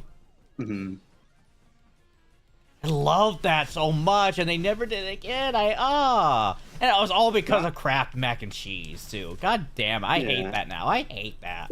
But also, like, it was like the crunch of like, so all these animated shows are animated by different people, and they have to like, all right, you're gonna have to crunch extra hard to animate these so they come out at the same time. Yeah, that does like, suck. They're like, we're like, we had no plans on making these episodes, so like, this is just coming out of nowhere. Yeah, I will say the Foster's Home one freaked me out a little bit as a kid. It did, because like you thought the ending, cheese, and then that's you just see one star. That one star, and then it's chanting the cheese right back. Fuck out of me. That's what I loved about it so much. Like, it freaked me so much, but like, it was like, this is creative. Like, keep doing this. Yeah, it's just, I like the ending where she's like, "Here's cheese." Blue found him. He keeps like saying he has to go or something, and Blue thinks he's an alien, but like he's your imaginary friend. And she's like, "Oh, actually, we found him. Like he was just in our trash. I didn't actually come up with him." Yeah. And he's like, "Wait a minute, is he an alien?" Yes. Oh my god, dude, you're like, hey, all my nostalgia points with that. Oh, I remember. I love that so much. And then the creepy ending. I love Cheese's introduction where Mac is just sleeping in bed and he turns over and Cheese is just there and he's like, "Daddy." Not gonna lie, now that you say that, I think a lot of like the funny creepy stuff I make jokes about doing to like let's say you or like Palmer or anything, I think it stems from that. Like you're just gonna wake up in bed and I'm just gonna be like lying right next to you face to face, and you're just gonna turn and our noses are just about to touch. Why did Cheese feel the need to do that if he's like he doesn't even know who Mac is? Why did you say that? What's going on, Cheese? Did you? I remember hearing somewhere recently that apparently, so like, the person who came up with the character Fred Fredburger, like he didn't create Billy and Mandy, but he was the creator of Chowder. Oh, interesting. But he came up with Fred Fredburger because he was working on the show at the time. He was talking with the creator of like Foster's, and they were like, we want to pitch a TV show to Cartoon Network where it's a crossover with Cheese and Fred Fredburger, and you'd call it Cheeseburger. Cheeseburger. And they said it would be the weirdest show ever made, but like we realized it wouldn't work, and they didn't agree. They obviously said no. Dakota, you should probably be running now. I'm getting rid of this bot. I think it's in your chat, but I'm banning him too. But just banning him real quick. All right. But I don't know. Cheeseburger's funny. Yeah. But yeah, Fred Fredburger was created by the creator of Chowder, not the creator of Fox, Billy and Mandy. I believe he also did a lot of SpongeBob episodes. I don't remember. Like, I might get confused because I think the creators of Phineas and Ferb and Chowder both worked on SpongeBob, and I don't want to get confused on what episodes they make. I know, like, the Campfire song was written by the creator of Phineas and Ferb. Sit around the campfire and sing that campfire song. And just might help if you sing along. Boom, boom, boom, boom.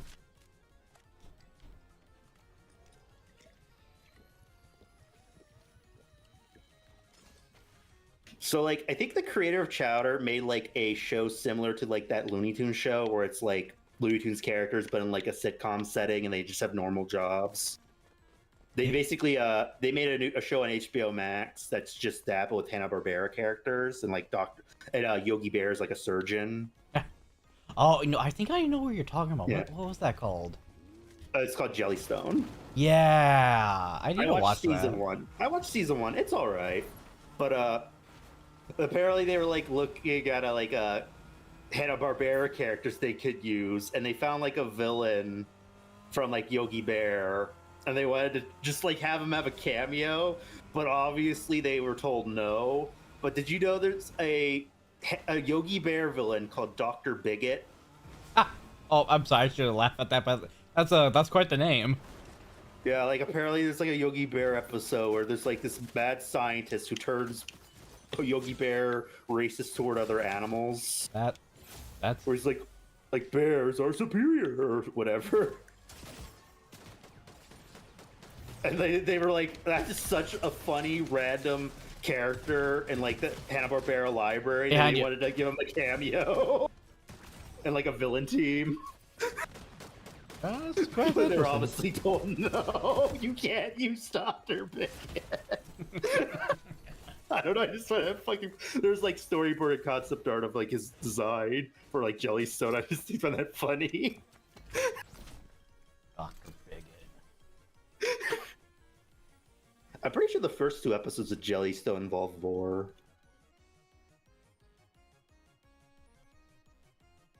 Gosh, interesting choice. Did you hear what I said? Jebby, you there? What? You hear me? I said, like, I'm pretty sure the first 2 episodes of Jellystone are about Vor. What? Something, I think the first one is like Yogi's like, I love eating, but like I get full and I want to keep eating. So like Cindy Bear's like a mad scientist and like a like sci-fi stuff in the show. It's like, I will build a nuclear install a nuclear reactor into your stomach so that way you can keep burning up food and keep eating. And it gets to the point where he's like, I'm still hungry, that he eats everyone. Uh-huh. And then the second episode is like this character Grape Ape, which is like a giant purple gorilla. Is that what his name is? Yeah, Grape Ape. He passes out of a food coma, so Yogi Bear and Boo Boo have to go into his stomach to like remove a meatball or something. Interesting. They just crawl into his mouth. It's like, interesting choice for the first 2 episodes. Well, they had to appeal to somebody in the audience.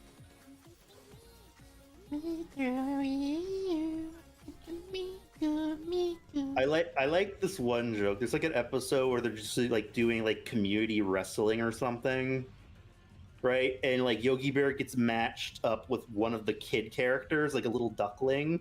Aw. And she's like, a doctor wouldn't hurt a kid. And he's like, I'm off duty. And he pile drives her.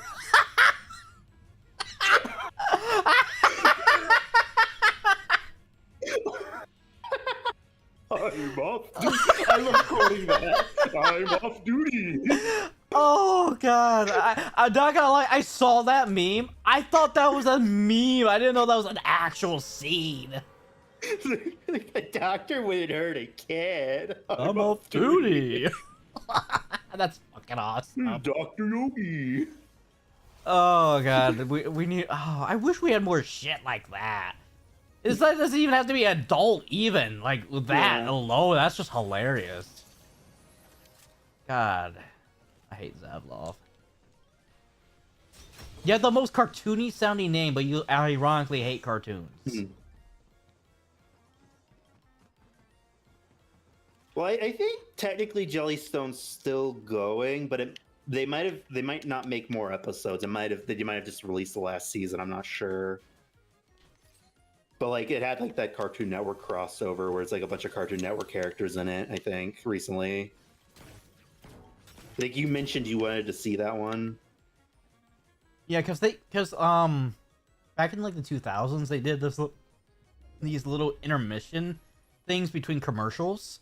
Where like you go to a commercial and when you come back there's like a little like cartoon of like other Cartoon Network brand characters like interacting with each other in like a real life city, and and so like we could get like an entire like actual show like that, and then Jellystone is like basically the closest thing we have to that.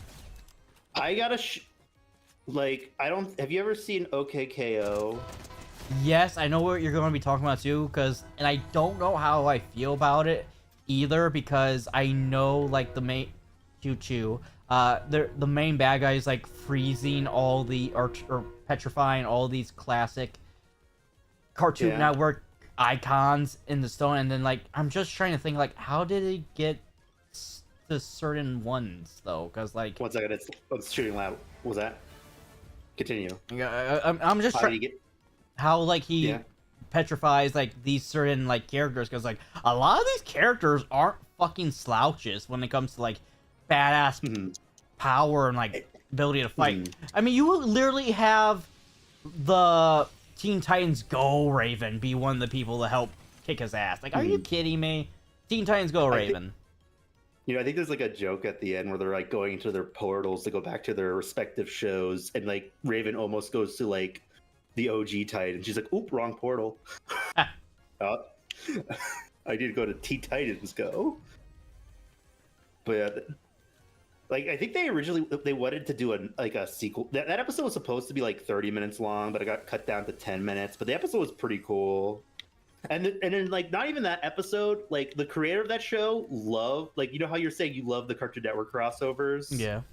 The creator loves the crossovers too, and there's like a ton of Cartoon Network crossovers in OKKO. Like they cross over with Captain Planet, Sonic the Hedgehog, the Ghoul School from Scooby-Doo. Bro, that's awesome. There's like a lot of cartoons, and he like makes them like kind of canon to the show. Where it's like, no, this is canon. This is happening. This is not like a one-off. It's just like I guess either they're just in the same universe or it's a multiverse. It's kind of vague, but like, yeah, I think there's like other crossovers. Can't remember, but yeah, and there was like concept art of like he made like an art of like KO in his like bedroom, and he has like a bunch of posters for like games and like shows, and it was basically to pitch ideas for crossovers to Cartoon Network. And so like you can see some of the other shows he wanted to cross over. Like he wanted to do like a crossover with Sabrina the Teenage Witch and like maybe Sailor Moon. I don't know how they would do Sailor Moon, but like Sabrina I can see. Oh my god. We need more people like him. Oh yeah. Like I think he's like married to like the creator of Steven Universe, and he's coming back for the new Steven Universe spin-off show. With her.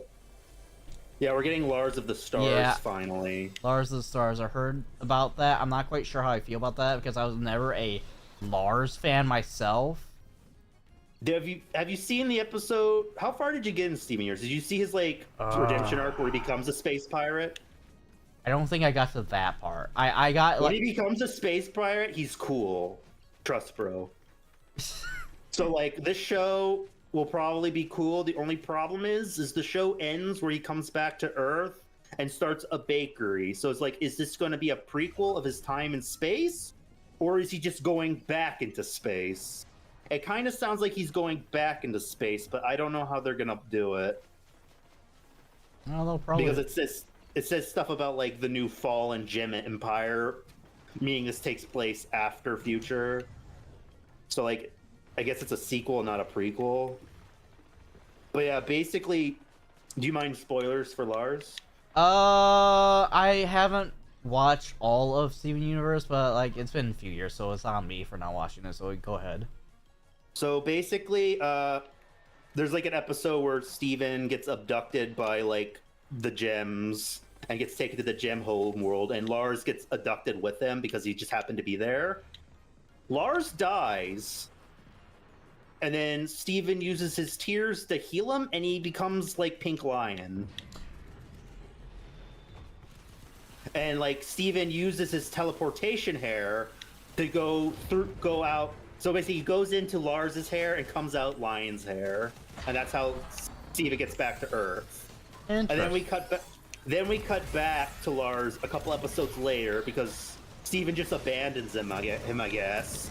And he's like a space pirate with a bunch of like off-color gems. And he's like really cool. So he gets like a redemption arc and becomes like cool. Interesting. So he's technically immortal now. And has teleportation hair. Like his hair is like a portal to a pocket dimension that the other end is you come out of a lion's mane. That's not bad. That's quite interesting. So also that's like an interesting lore drop because that means Lion at one point died and Rose Quartz resurrected him. Oh, and that's why Lion is pink and has magic powers. Technically, if Steven wanted to, he could make an army of super soldiers by just resurrecting dead people. That is a bit creepy. Not gonna lie. That is true. Steven Universe, by the time we get the future, Steven is basically a god. Like, he can kill and resurrect people. Like, he has no consequences. Uh-huh. He could even, like, Steven accidentally murders Jasper and then resurrects her. Jasper the Gem? Yes, he like, the last season's about him going through, like, his, like, mental health issues, of, like, his trauma of all that crazy shit happening to him as a kid. And he's basically crashing out. So he, like, goes out to, like, Jasper, and Jasper, like, trains him to fight a little bit, and she's like, do it, like, hit me, Steven. And Steven murders her. And then rushes home and resurrects her in his bathtub. Like, having her, like, gem shards in the bath while he's crying. Damn. And then she's like, but, like, she's cool with it. He's like, oh my god, you're a badass. You are my diamond. But, like, it's pretty dark. It's like, yo, Steven just murdered a guy. But yeah, I even think even the diamonds start resurrecting, like, shattered gems. So, like, there's, like, no consequences in the show now. Like, if a character dies, they could just be resurrected by Yellow Diamond or Steven. They just piece their gem pieces together. That, you know what? That does make it a little bit lack of risk. Yeah. So, like, they did some stuff in Future I didn't really care for. well, in fairness, what they had to do, and what Rebecca Sugar had to do with Future is because of it being canceled a little prematurely, because she wanted to do a little bit more, I think. But she wanted to do more, but she wanted to do, like, the episode where Ruby and Sapphire get married and become Garnet. But because it's, like, a gay wedding, Cartoon Network's like, we're gonna cancel your show, wrap it up now. But then after they did that, they realized the show gets a lot of ratings. We're gonna give you either a movie or one more season. And then they're like, well, we already ended the show, so I guess I will do a movie. And then Cartoon Network's like, well, we want the movie to promote something, so you also get another season. And that's how we got Future in the movie. And I believe they were supposed to be HBO Max originals, but, like, HBO Max got delayed, so they had to air it on Cartoon Network. Same with OKKO. It was supposed to be a streaming show, and they got canceled because of budget. Because they have, like, a streaming show budget. They couldn't maintain it on, like, Cartoon Network or something. ah, they're on the roof.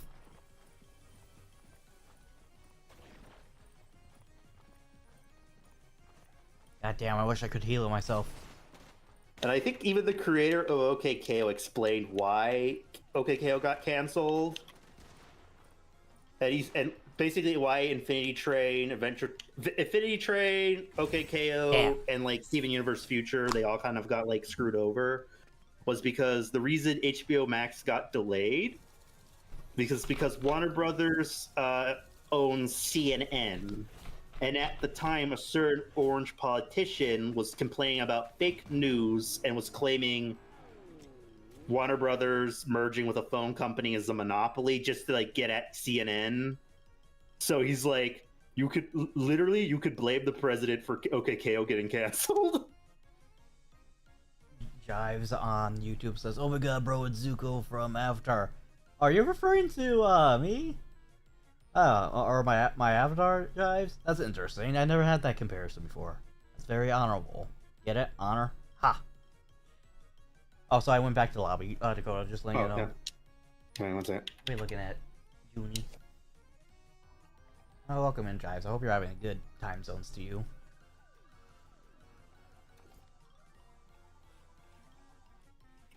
Bro, I kind of want to rewatch OKKO. OKKO is kind of one of my favorite Cartoon Network shows. Like, I think my favorites are like Billy and Mandy, Foster's, and maybe OKKO. Honestly, I feel like I need to like watch stuff too. Because like, have you ever seen OKKO? I've seen clips of it, and I've seen like snippets of like that special crossover that you mentioned before, where it's like all the characters. There's some like cool lore stuff, and there's like every character in that show is fucking silly and adorable. Oh, I bet. What's the fucking helicopter at my house? What the fuck is that? Oh, Do you hear that? Yeah, I hear it. They're after you. They found me, chat. Area 51's found me. I fucking told you you're not, dear. Silence.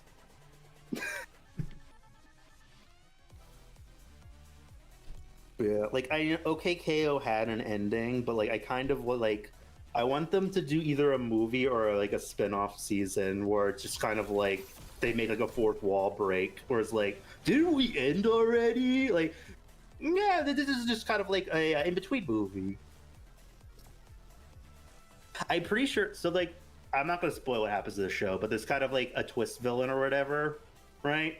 Right. And he like teams up with one of the main villains, like Lord Boxman, and like he's revealing his like true identity to the main characters, and it's like a twist. And like the main like the side like the joke villain, like the Doofenshmirtz of the show is like, really, we're doing this now? I thought we agreed we'd wait 2 more seasons. We're revealing it now. And now it's kind of like a joke about like because it got canceled, they had to like rush everything. But it still ended pretty good. I'm glad it seems like most shows that get canceled at least get like the decency to like get like to animate the ending, even if it's speedrunned. Yeah. But like, I don't know. They should just greenlight like a max amount of seasons so that way they know how much they have to make so they could do their ending properly. Like I think like the Owl House got canceled, and I'm like, all right, you get 3-hour-long specials, and that's you wrap it up. And like, we needed a couple more seasons, but okay. Yeah, a lot of shows got canceled because of like being LGBTQ friendly. Yeah. Yeah. Like Legend of Korra got canceled because of hand holding. Yeah. Oh, heaven forbid, hand holding. I'm pretty sure they confer. Like Legend of Korra got screwed a lot. And I think they said like around so like, you know, she's like a water tribe, but she has like darker skin, right? Yeah. So like, but like Nickelodeon was like, can we make her light skin like Aang, you know, like make her look more Caucasian? And they're like, no, she's water tribe. Fuck you. The water tribes are based on Eskimos, who are dark skin or darker complexion Asian. So, no, that culturally that doesn't make. I mean, I guess there could be a waterbender outside of a water tribe, in like you know, but like no, yeah, it's just wouldn't. And then add on to that, like she's like, you know, she's into like, what's her name? Asami? Was that her name? What's the girl character? I think it's I don't remember. Asami or Asani. Yeah. And then they're like, no, we can't have like a person of color who's also gay. Cancel this show. You know what? There is. I'm not gonna say. The issue when it comes to the depictions of POC characters is that whenever they do, from what, so I watch a lot of Ultiori, and she watches a lot of things, and I also watch a lot of other clips and other people who do commentary on those same shows as well. Ultiori keeps on pointing out that anytime there is a person of color female, there are either one of 2 categories: lesbian or total annoying bitch. Then there's no in between. And I'm like, I try to remember if from all the stuff that I've like watched or read within the last 10 years of a POC character of that nature, if that sticks on the wall, and honestly does, because one of the characters, the main character in that Ark Survival anime or cartoon show that had David Tennant in it, which I don't even think David Tennant even had any of his portrayals in that shown, because I think they were saving him for like either later in the season or like in season 2, because I don't recall him having any parts in that season. But the main character is a person of color and is a lesbian, and she is an irritable bitch personality-wise. And if you watch it yourself or clips of her scenes, she is just very what's the word for it? Not irritable, but condescending. She's very condescending, because the first person that she meets on the island, because for whatever reason, people in different time periods are being reborn on this island full of dinosaurs that you have to survive. And the first person who is experienced on this island is just a straight white man, and she's very hostile towards him. And even though she doesn't know, which is understandable, you're on a mysterious island, you don't know what the fuck is going on, you don't know this first person is trying to like kill you, eat you, or rape you, and which is fine. That's kind of understandable. But and she's just a total bitch to him the entire time, even though he's proven that he's not a threat to her in every single way possible. In fact, he's trying to help her learn and understand how the island works so she can survive better. Still a total bitch to him, by the way, the entire time. Then later in the season, she meets a warrior S from Edo, Japan period, based on her armor. And the thing about this samurai woman is that she is shown to be a lot more aggressive and dangerous than the first white straight man. And guess what? And the main character is just like chill with this samurai woman, even though samurai woman is being a bigger bitch to her than what the main character was to the straight white man. So it's like a non-likable character, like, and they just purposely write her like that. And that's like one good example of how they've done that with characters of that representation. Yeah. Like another thing that kind of like screwed with Legend of Korra is like originally, so like I think it was like, all right, they only greenlit one season, and that's why it has like it kind of wraps, like the story arc wraps up in her first season. But then they're like, you know what? Never mind. We want 3 more seasons, right? And then they do 2 more. So then they're like, all right, we're just gonna make each season their own story arc, since like we didn't set up a story arc because we only were greenlit for 1 at first. And that's why the second season's probably bad, because it was rushed, because they just magically got greenlit for 3 more seasons. The third season is considered the best season because that one's probably, they had the most time to like make it. And then the last season wasn't as good because it got canceled all of a sudden and they had to wrap it up. So like this Korra just had like troubled production throughout, which is weird since like Avatar did so well. Yeah, that is weird. Yeah. It's just maybe they didn't feel like no, I don't know. I don't know why they didn't just like rely on because like it can't be because like Korra's a female character, because we've had strong female protagonists in the past. I think they said that some of the reasons were because she was a female and a person of color, and then like Nickelodeon was like, can we do like another boy character or like make her white or like at least light skin? And they're like, no, our show takes place in an Asia-inspired universe. You know what I mean? And like she's Water Tribe. And also they're probably like, well, it's an action show about a girl. Like, we're supposed to sell toys to boys. We can't sell Korra toys. That's She kind icky of girl. That's kind of ironic considering that there are female fans of Avatar: The Last Airbender as well. Yeah, but like, cartoon studios are weird. Where like they used to like to just greenlight to demographics. There you have like comedy cartoons, boy action cartoons, or like girl cartoons. And the action cartoons and the girl cartoons were both made to sell merch.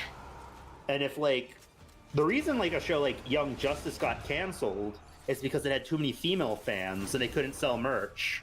What? Like they're like, we want to sell action figures to boys. Why are girls gravitating toward Miss Martian? We don't want to make girl merch. Cancel it. That my head hurts trying to comprehend that. Not gonna lie. Yeah. If an action cartoon got canceled, it was most likely because of merch.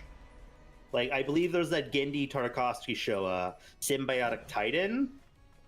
Yes. That was they wanted that to be like another Ben 10 to sell merch, but because the arts, the character designs and whatnot, no toy company wanted to adapt them into toys, so they had no funding, so they canceled it after one season. When did you die? I fell. Yeah, I watched they added Symbiotic Titan to like Netflix once for like a couple months and then removed it again. It was pretty good. Yeah, I remember it being good. I think I saw like Gendy's newer cartoon on Adult Swim was like Unicorn Warriors Eternal. I watched like the first couple episodes. I wasn't really feeling that one though. Unicorn Warriors Eternal. Why does that sound familiar? It was supposed to be a Cartoon Network show, but I got dumped to Adult Swim. And it's kind of about like these like mystical warriors or whatever, like that get reincarnated into other people's bodies every time there's like an apocalyptic event about to happen. They reincarnate in like these teens' bodies. And like the main girl's like still has memories of like the previous self that, you know, she invaded the body of, and she's like, no, I don't want to be a warrior. I want to get married. I'm this person, not that person. But I don't know. It was interesting, but something about the pacing or whatever was weird. Oh, you know what? Now that you mention, I think I know what you're talking about. I remember seeing like clips of it as well. Yeah. I wanted to watch it, but like I did never got into it. Yeah, I think like a lot of the art style in the show is inspired by like Popeye and like Betty Boop. Like the main character girl looks like Betty Boop. She has like Betty Boop shaped head. Oh, and there are characters that are just like look like Popeye characters. Interesting. Gendy really wanted to make a Popeye movie, but he was told no by Sony because they wanted to do Emoji Movie instead. I mean, if he wants to do with a Popeye movie now, I mean, it's public domain. He'd probably have to rewrite the script, but he could do it if he wants now. Yep. But like, I think the animatic for that entire movie leaked, so you could watch his Popeye movie. It's like a storyboard animatic, but like you can watch. It's a full movie. Neat. I think people said like it's not the greatest movie ever made, but like it's a cute, charming Popeye movie. So like it probably would have been fun. I don't know. They don't know if it would have done well, but like it's just a cute whole. This is a Popeye movie. And like they get like SpongeBob voicing Popeye. Oh, that's fitting. That's really fitting, actually. Mm-hmm. I believe there's also the test animation short on YouTube of what it would have looked like fully animated. And the short's pretty cute. I wonder if they would have recast everyone because like SpongeBob isn't like a movie actor, but like the temp voices were all like cartoon actors. I think it was like either Tara Strong or Gray DeLuise as like Olive. I think it was Gray DeLuise as like Olive Goyle. And she's like the voice. I think she's like the voice of like Frankie and Vicky. Frankie from Foster's and Vicky from Fairly Odd Parents. I'm not sure. But yeah. I believe it. But like, they could totally make a Popeye movie now. They just like, yo, who wants to make a Popeye movie with me? Yeah, they just need financing mostly. Yeah. I mean, I would say like he could do it with Sony, but like he's still working with Sony and making a bunch of animated movies with them. He could maybe repitch it to Sony if like his next movie does good, but knowing his next movie, I have no idea if that's gonna do good or not.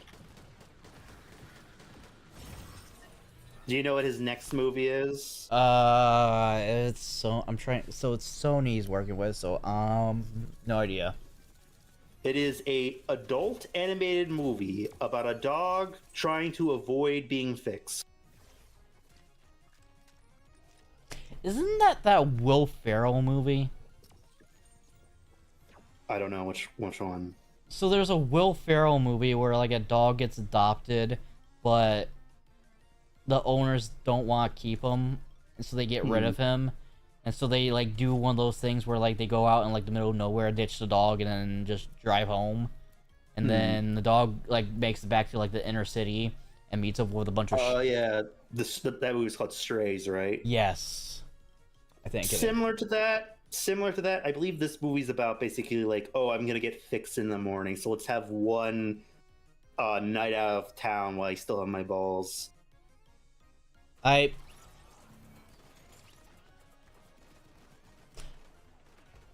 it's gonna be like 2D animation. Like, we're finally getting a 2D animated movie, and it's like this kind of gross art style and about a dog's balls. Why does it remind me? Oh fuck! Well, what is the? There was dumped to Netflix though. There was a movie from like the 1970s, 1980s that was basically an adult animation where it was about like a cat in college just getting his screw on with a bunch of college felines. I've never seen it, but I think I saw Saber Spark. Was that called like Fritz the Cat or something? Yes, Fritz the Cat. That's what it was. I think I saw the Saber Sparks about that a while ago. I think that's what you're saying sounds like something similar to that. Which I don't know how I feel about. Yeah. Well, like I'm not surprised they got dumped to Netflix because like, how are you gonna like put that in theaters and advertise it? Yeah, that's one of the reasons why Fritz the Cat kind of like went under. Is like, who wants to see a cat screw a cat? He is making another movie. I think. I don't know if that's still being made, but he's supposed to make a PG-13 action animated movie called The Black Knight, which I guess is gonna be like medieval Samurai Jack, probably. Interesting. I feel like that one's gonna get canceled though. I hope that one gets made because that sounds cool. I don't know anything about it, and it's like it's called like The Black Knight. It's gonna be like medieval action. Black Knight medieval action. Oh, is it like the Martin Lawrence movie? Which movie? The Martin Lawrence movie. It's he's a black comedian who is. I think I know what you're talking about. I remember seeing trailers for that. Is that the one where he like time travels, like medieval times? He's at a Renaissance fair. He gets knocked into the moat around the makeshift castle of the Renaissance fair, and he somehow ends up traveling back in time to. Yeah, I remember seeing times. trailers of that, but I've never seen it. But no, this is gonna be like. I'm assuming it'll be similar style to like Samurai Jack, where it's like an action story. Oh, I'd like to see that then. But it's just like, wow, like Gendy has like a lot of range where it's like, okay, either you get like dog balls, like badass action fantasy, Hotel Transylvania. Another one? Well, I think that ended, but they'll probably make another one of those. I think he didn't make the last one. That went to Amazon Prime. No, wait, I can't remember. He didn't make it or Adam Sandler wasn't in it. Because I know Adam Sandler was recast in the last Hotel Transylvania. He was? Yeah, he was replaced with like a YouTuber who does like an impression. I don't know how I feel about that. Funny enough, I think the last one was produced by Selena Gomez, who voices Mavis, but she might have also been recasted in it. So it's like, you're paying for a movie, but you're not even gonna voice in it, Selena. It's interesting. I think she's. I could be wrong. Selena Gomez might still be Mavis in the last one. But yeah, they recasted Drac in the last movie. So it's just a guy doing a Dracula impression. Like, I'm still a Dracula impression the whole movie. Like, he does okay. I haven't seen it, but like I've seen clips. He does okay. I believe he also did the temp voices for like shorts. So like he's not like a new guy at Hotel Transylvania. He's just like the temp voice actor for like commercials and like shorts. Just got promoted as the main star. That's good.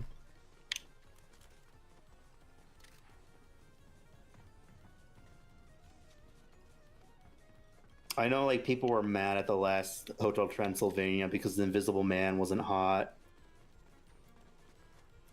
Was that what? So yeah, for some reason there are people who are like fans of David Spade's character, the Invisible Man, and they really kind of did fan art that they wanted him to be hot, and they like do fan art like, oh, what he looks like if he wasn't invisible, and he's like hot, like that's the joke, he's secretly hot. But then the movie they reveal what he looks like, and he's like kind of gross, like dorky looking, and like, he's supposed to be hot. You ruined my Hotel Transylvania movie. I was like, it's fucking David Spade, Invisible Man. He was not gonna be hot. You know, honestly, it is that missed opportunity not to make him hot because of you know, subverting expectations, but because of all the fans already thinking that he's hot, they just like subvert expectations the wrong way. Yeah. Though they did keep with the continuity of it having a long curly red hair. Interesting.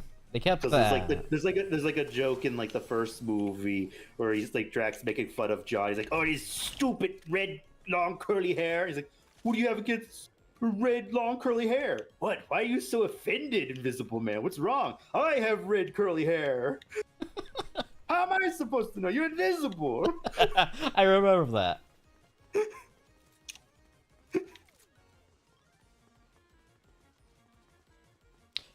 Oh, somebody's down here. Ah, shit. They're in that building right behind you. Oh, never mind. They're running away. They got their partner's thing. I think I have an item that shows their footprints. I can follow their tracks, literally. Alright. I think they went down this way. Yeah, I already hear gunfire, so yeah, they're this way.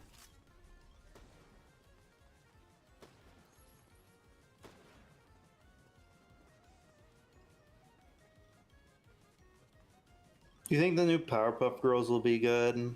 No. Since the original creator's coming back? Maybe. So I think even he was like, I pitched several original shows. They said no, do Powerpuff Girls. And he's like, oh, I need work. I don't have money. Just a heads up, there might be an enemy team up on that hill. Okay. Like, I'm sure it will be good, but it's sad that they will only want brands. Like, he's made so many successful shows, they should let him do an original. Something. I was like, no, Powerpuff Girls, you're stuck with the same franchise for your entire life. You know, they probably want to do that with that fucking failed live-action Powerpuff Girl trailer that got leaked. Yeah. Just to save face. I remember watching a video of someone reading the leaked script. That live-action show would have been wild. It would have been honestly. Shit. I'm sorry. I kind of wish they made it because like the leaked trailer was kind of fine to me. Like, it was bad, but like I could watch this every week for like a one season and canceled show. Just because of the continuity, is just like it doesn't Blossom Buttercup. Yeah, didn't the leaked script say, or like screenplay say that Buttercup like ends up dating Mojo Jojo? Yeah, she has a crutch and it's like a will they, won't they. Well, technically, Mojo Jojo is split into two characters. So like, there's like Mojo, and then there's Jojo, his son. Oh my god! And like, the Powerpuff Girls retire because they accidentally murder Mojo in like a supervillain fight. So they have to retire because they killed a supervillain. What? And now Jojo is the mayor. What? And he's like, I'm a good guy, and I forgive you, but secretly, no, I'm the bad guy of the show. And also, they have a pet monkey. And it is vaguely implied that his father put his consciousness into the monkey. But it's like only implied. We don't actually know if the monkey is Mojo Jojo. I don't know how I feel about this. Also, Jojo makes a Harambe reference. Oh my. He's like, ooh, like, why do you have like a monkey? Like, oh, the people love monkeys. He could be like the next Harambe or something.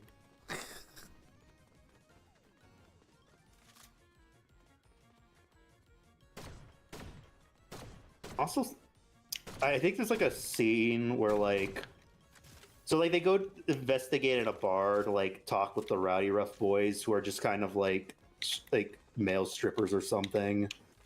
I don't know. I might be making that up. I think they were just kind of like just normal guys trying to pretend to be superheroes, but now they just work at a bar or something. But like, to your left. Shit. But like the next day after they get home from the bar, Blossom hears noise coming from upstairs, goes to investigate, and Buttercup is like banging some chick from the bar.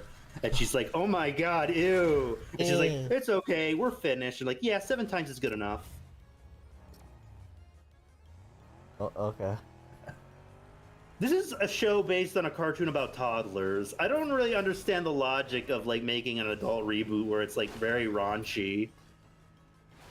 Like, I believe Bubbles refers to herself as a slut a couple times in the script. I don't know how I feel about that. You know, I'm also trying. I don't know. I think like she's like having like a heart-to-heart conversation with the professor, and she's like, you know, like the movie Dirty Dancing, like the dad wanted to like protect her daughter because she's like, you know, really smart and whatever, but she also wants to secretly be a little slut, and like both is good. You just need to like accept both halves or whatever. He's like, maybe I could accept you being a slut or something. What? I don't think he might not have said that last part, but she does like she says like she's like a little bookworm character, but she also secretly wants to be like a little bit of a slut, and like sometimes you need to like accept both halves, Dad. You know what I mean? Like you could be both, but it's just like, why is Bubbles calling herself a slut? That's weird. I don't know how I feel about that. Like, the strip's really weird. Like, I think, like, Buttercup is, like, a feminist or something in it, because she keeps making comments about, like, toxic masculinity and stuff. But it's, like, in random scenes that, like, where no one's really doing anything, like, toxic or sexist, she just brings it up randomly. But also you have scenes where they, like, refer to themselves as sluts, and then, like, Bubbles might be a pickup girl or something. I don't know. And it's just like, what is this show? Who's it for? Is it like feminist, or is it like stereotypical for females? Like we're like sexualizing them. Like what is this supposed to be? Like it's very confusing. It's a dumpster fire is what it is.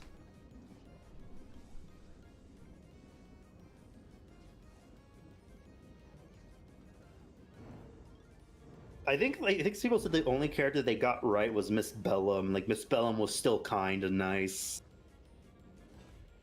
Did they also hide her face too, or did they not do that?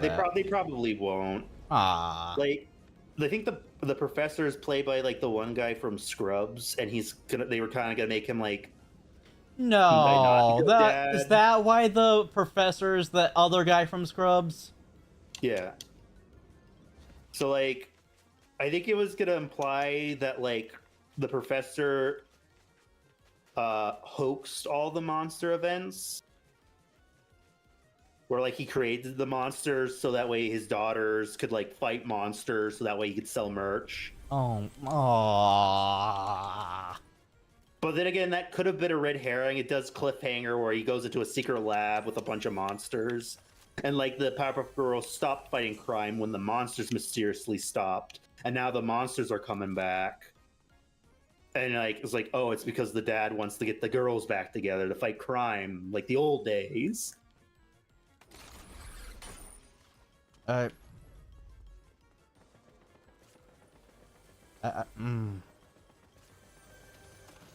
Like he's probably better than the professor in like the reboot cartoon where they just turn him into like an asshole idiot. But like it's still bad. Like Professor's like probably one of the best dad characters in cartoons where he's just really a really good parent. You know what I mean? And then you have these two Powerpuff Girls reboots where they just like bastardize him and make him like unlikable. You know what? That's fair. Like, there was like a YouTube channel I used to watch when they did like a review of every episode of the animated reboot, and they said they would do the live action if it ever came out. And like, they made their dad like, you know, like he's kind of like modern Patrick in a way, where he's just kind of like just stupid, and it's like frustratingly stupid. How? He's literally supposed to be like the smartest guy. But yeah, he's just literally stupid and not a very good dad. I feel offended. I feel like you should... like how he's like, how could you ruin the professor, like the best dad in animation, and you just make him an idiot? It doesn't even make sense because he's a professor. Why is he stupid? I feel like you just like called me a slur now. That's how offended I am. You know what? I honestly completely forgot the whole 2016 reboot until like you brought it up too. That was just a comedy cartoon with the Powerpuff Girls. It was not superhero at all. Like I watched the guy who reviewed every episode, and like they never do superhero shit. They just do a lot of like a weird gross out stuff. Yeah, and it's like also, I think he also said it was really strange. They removed Miss Bellum because they thought she was over sexualized, and they wanted strong female characters for like newer audiences but they that aren't like overly sexualized. But then they have episodes with like weird fetish stuff and like sexualized girl characters. So it's like, pick a lane. They literally have the Powerpuff Girls twerking. Yes, they have the Powerpuff Girls twerking. One of the original villains has huge ass hips, probably bigger than Miss Bellum's. Wait, what's her? Is it Lady Medusa or whatever her name is? No, she's like an original villain called the Fashionista. Fashionista. I think that is actually a character from the. No, she. Sounds like. Well, maybe she had a different name, but she was like an original villain. Like the original villains were like the Fashionista and her gorilla, Man Boy. Man Boy. Who's just like an evil lumberjack or some shit. I think they had like some rat person called Pack Rat, but he only appeared in like one episode, so I don't think he really counts. They didn't even give a fuck about that character. Heck, none of these villains really came back. And then there's like Pando, who's like the one who brainwashes them to twerk. There's like a psychedelic panda from a psychedelic panda dimension. I need to know what drugs these people are on so I can get them for myself, because I need that for VTubing. Mm-hmm. And it's like they do a lot of gross out episodes. Like I think like the episode like Blossom gets like a big pus eyeball, and she's like, I'm ugly now, and then she just progressively gets more and more grotesque, like getting hurt and like infected, or she's like half swollen and green. There's like an episode where Buttercup just becomes ridiculously starts working out, becomes ridiculously buff, and she's like spray tanned and just look really gross looking. Why? Also, like the show really liked Buttercup. Like Buttercup was the only character they used. Like the guy I watched reviews, he's always said like they have a Buttercup bias. Every episode is about fucking Buttercup. Like the other girls rarely get an episode to shine. Interesting. I mean, Buttercup was always my favorite, but like, yeah. Yeah, but like, odd. there's 3 characters you could do, but they just let it do Buttercup. Yeah, that's. You can't make a whole story with one character. Well, I mean, you can, but like, not a good story. They made an entire series with one character, so it can be done. But like, it's not good. It's like it's a trio cartoon. They're a trio. Like you need to do like Bubble episodes, Blossom episodes, and Buttercup episodes equally. Yeah. But they kind of like majority are Buttercup. There are episodes with Bubbles and Blossom, but like most of them are Buttercup. And I was like, he's like, it's weird. Like they just really like Buttercup. And then there was that whole thing about one of the creators self-shipping with Blossom. Huh? It turned out to be a false alarm, technically. So there's a love interest character called Jared, and like Blossom is like, I'm in love with Jared. He's so hot, Jared. I love Jared from school. Ooh. But like, there's a writer or animator on the show who looks just like him, who's also called Jared. And people are like, this is a creepy self-insert ship character. Turned out, other writers said no, it was just like a prank. We based the character on him. It was not his idea. So like he got falsely accused of having a crush on a minor. I would be suing so many people. But like, I don't know. They could have been like, it could have been just like a harmless joke that kind of like, oh wait, this is actually really bad. Yeah. Like we just wanted to base him off of like one of the animators. We're not saying like Bubbles should date an adult because he's a kid in the show. Yeah. But like how the episodes are written, it's just he's kind of like a Gary Stu, where he's like, oh my god, he's so perfect. He's perfect for me, like my perfect boyfriend. And then she has fantasies of him being buff and muscular. And it's just kind of like, bruh, what is this fanfic? Yeah, that's yikes to me, bro. Yeah, it was yikes for everyone. But apparently the other writers were like, no, he didn't come up with a character. He didn't self-ship. It was just kind of like a joke. We just wanted to add him in the show because we thought it'd be a funny prank. And then people just misinterpreted it, but like still it was really weird. Like that Powerpuff Girls reboot was a mistake. Oh, do you want this one? I already have it, apparently. It's crazy how we got almost 2 bad Powerpuff Girl reboots before just getting the original creator back. And the fact that they didn't even have the original creator at all in the first place is what concerns me most. As far as I know, he might have been busy at Disney making Wander Over Yonder.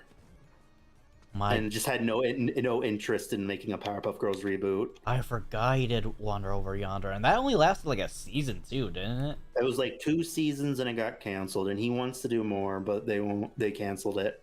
Poor guy. It didn't do as well as Gravity Falls at the time.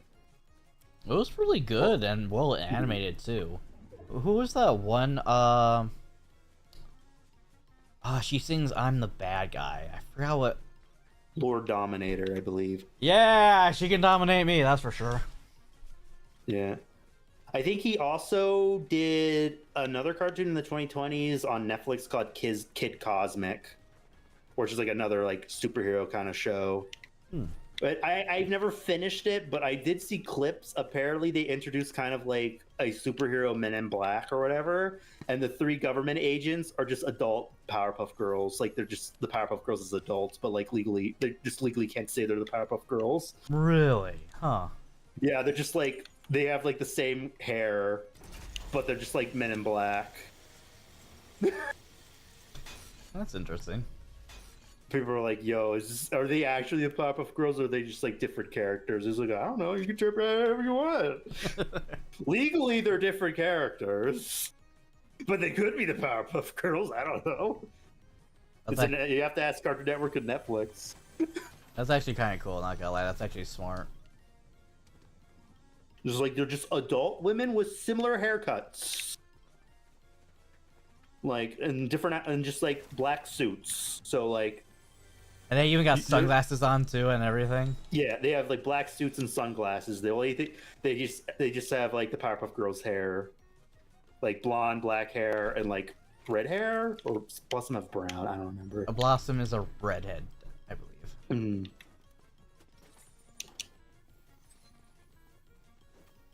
Oh yeah, I think the Powerpuff Girls reboot, they introduced like the 4th Powerpuff Girl.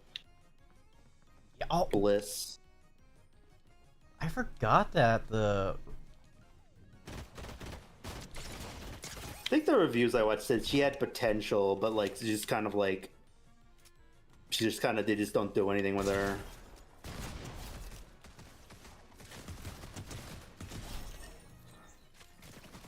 Yeah, and then by the time that they did try doing stuff, they were canceled. Yeah.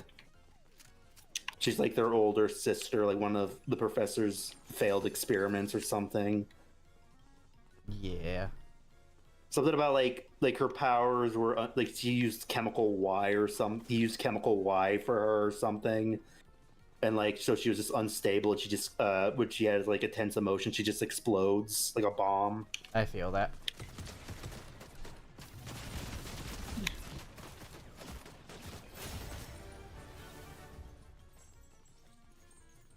And I believe she's like on a she like hides out on like Monster Island her entire life with like a little like pet tiny elephant monster.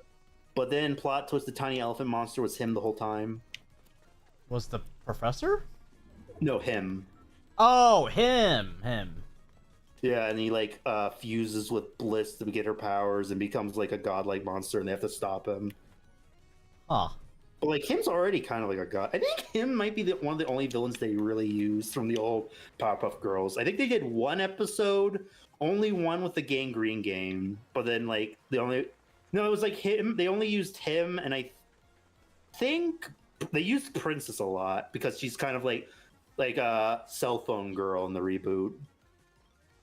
Like, ooh, social media, I'm so rich and famous, blah, blah, blah. It's like, of course they'll use Princess, because they could do, like, those cringy kind of jokes.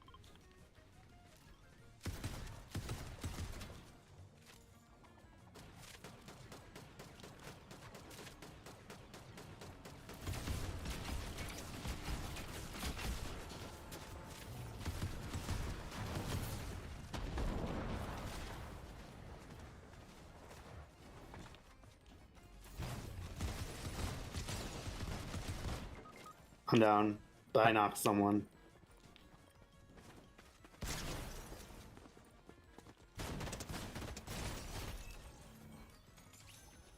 Yeah, it was just like that weird phase of Cartoon Network where they're like, yo, Teen Titans Go is really successful. Let's make comedy reboots of all our action cartoons. But like... Not make them good? Well, for some reason, none of them were good. Like, the only one that really stuck was Teen Titans Go.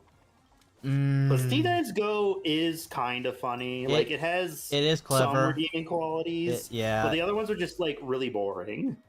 Like, at least Teen Titans Go is, like, chaotic and funny. But, like, the other reboots, like Ben 10 or Powerpuff Girls, were just really boring for some reason. It was weird. Yeah. Like, maybe if they had better comedy writers or something for them, they could have been successful. But I just remember watching the Ben 10 reboot. I'm like, this is boring. Like, nothing's happening. Why does the grandpa look like Peter Griffin?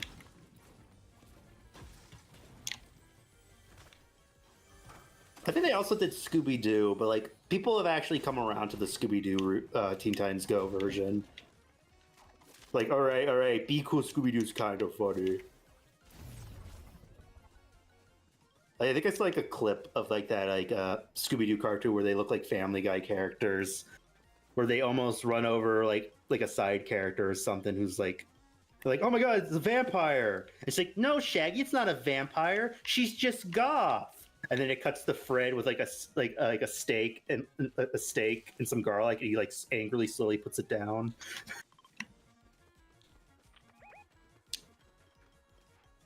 It's like, goth people aren't vampires.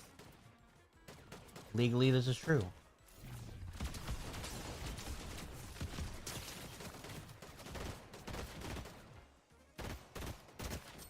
Do we know if the Velma show, if they ever resurrected her in the Halloween special? Because I know she died, became a ghost, and then they did a Halloween special. They did. Do they resurrect her, or is she still dead? She's resurrected, but like they haven't really like, you know, brought her. Well, she's brought back to life, but like by this time, the show got canceled anyways. So it's like technically she's alive, but like, you know, wink, wink, nudge, nudge, not really.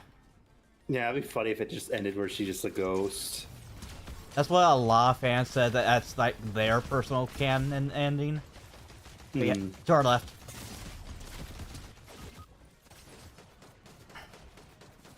I will say, I think thank God. I think in a perfect world, I would say do not make the Velma show. Instead, have her voice Velma in the Scoob movie. Because I will say, she does sound like Velma. The Scoob movie already does, I believe, race swap Velma also. So, like, why not just have Mindy Kaling as her in that instead of doing a show? Yeah, but then I'm pretty sure you're gonna have some kind of, like, pettiness from her, where she's just gonna pull some kind of shtick where she's just gonna make herself unlikable to some kind of nth degree. Because, like, voice-wise, and, like, she sounds like Velma. Like, I think if she wasn't a Scooby-Doo thing, and she was not the writer, and it was not an adult show, you know what I mean? Yeah. And actually made by people who like Scooby-Doo. Yep. Yeah. I think she would have been a good Velma in a movie. I agree. Because, like, the person they got in Scoob does not sound like Velma at all. Yeah. But like the Scoob movie, it feels like they tried to pretty her up. Like they tried to make her like prettier or something, and they got this like a woman with like a normal voice, and it's just kind of like, bro, people already have crush on Velma. Like, you don't need to change anything, dude. For real. As Fred says in the live action movie, chicks like you turn me on too. Reach. Nerdy chicks turn me on too. Across the bridge. But yeah, I think they should have just had her in the Scoob movie instead of doing the Velma show. But even then, the Scoob movie wasn't good either, so like... Yeah. I think they're in that building. Oh, over here. Like, let's get a Scooby-Doo movie where they actually solve a mystery, please. Thank you.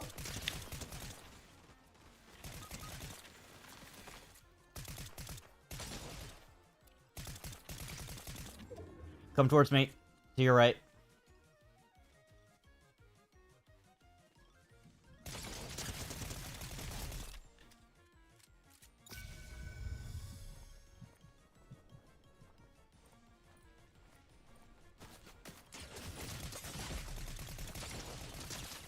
Fuck!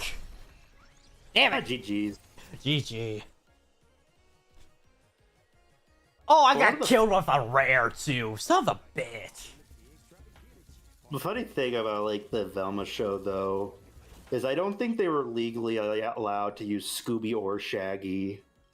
That's why they like redesigned Shaggy to look completely different in personality and design, and called him Norville.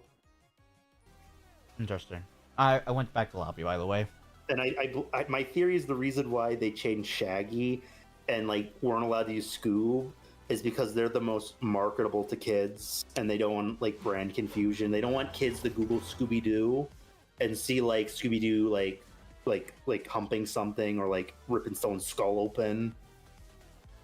So they're like, you can't use Shaggy or Scooby. You can use Norville. as long as he doesn't look like or talk like Shaggy, and he's not allowed to do weed.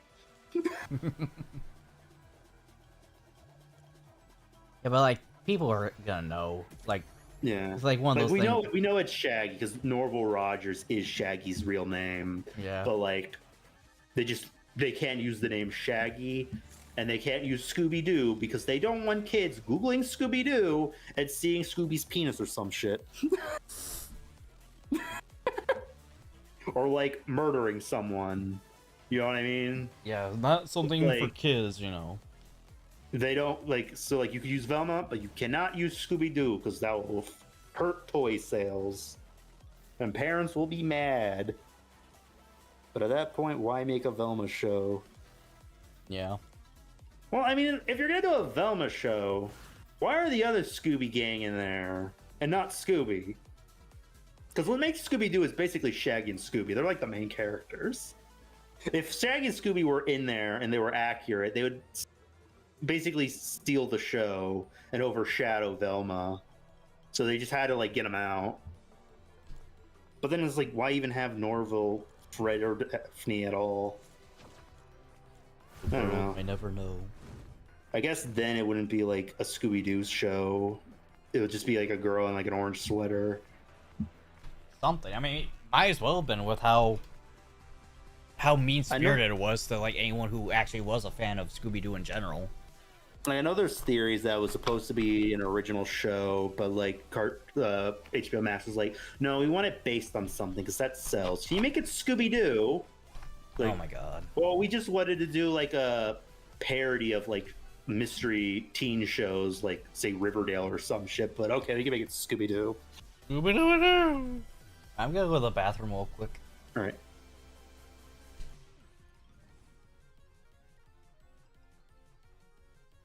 Ba ba ba. Oh, I got rewards. I can get them all. Ooh, V-Bucks, let's go. Oh, I can get a couple free V-Bucks. Maybe I can actually get the battle pass.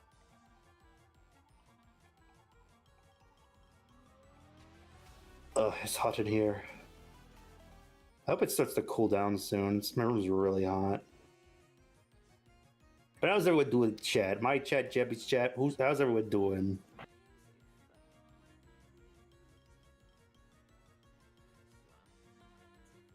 I'm gonna get the V-Bucks real quick. Can I grab the V-Bucks, please? Thank you.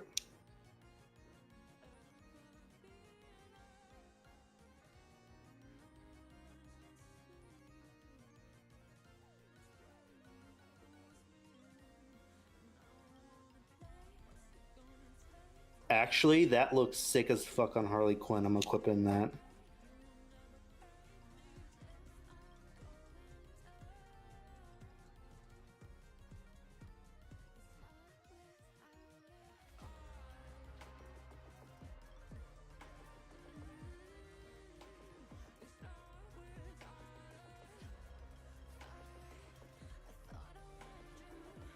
Alright, the prizes. So one. Probably get like one more. How more V-Bucks do I get? 2. Alright, so I get 2 more V-Bucks. We're still short on the battle pass. We're probably gonna have to skip this battle pass. But I still have a free reward? What? Where is it?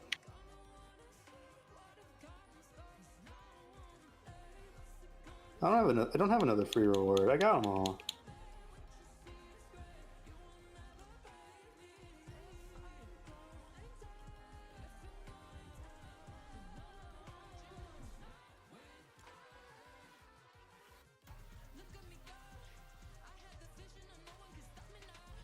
Oh, I just realized I have the Harley Quinn skin now. People are gonna think I bought Harley Quinn. No, I've already had her.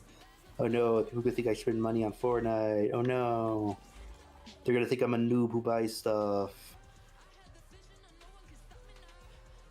I can get this glider for 300 V-Bucks. I don't really want it though. When was that? You bought a new Harley Quinn skin?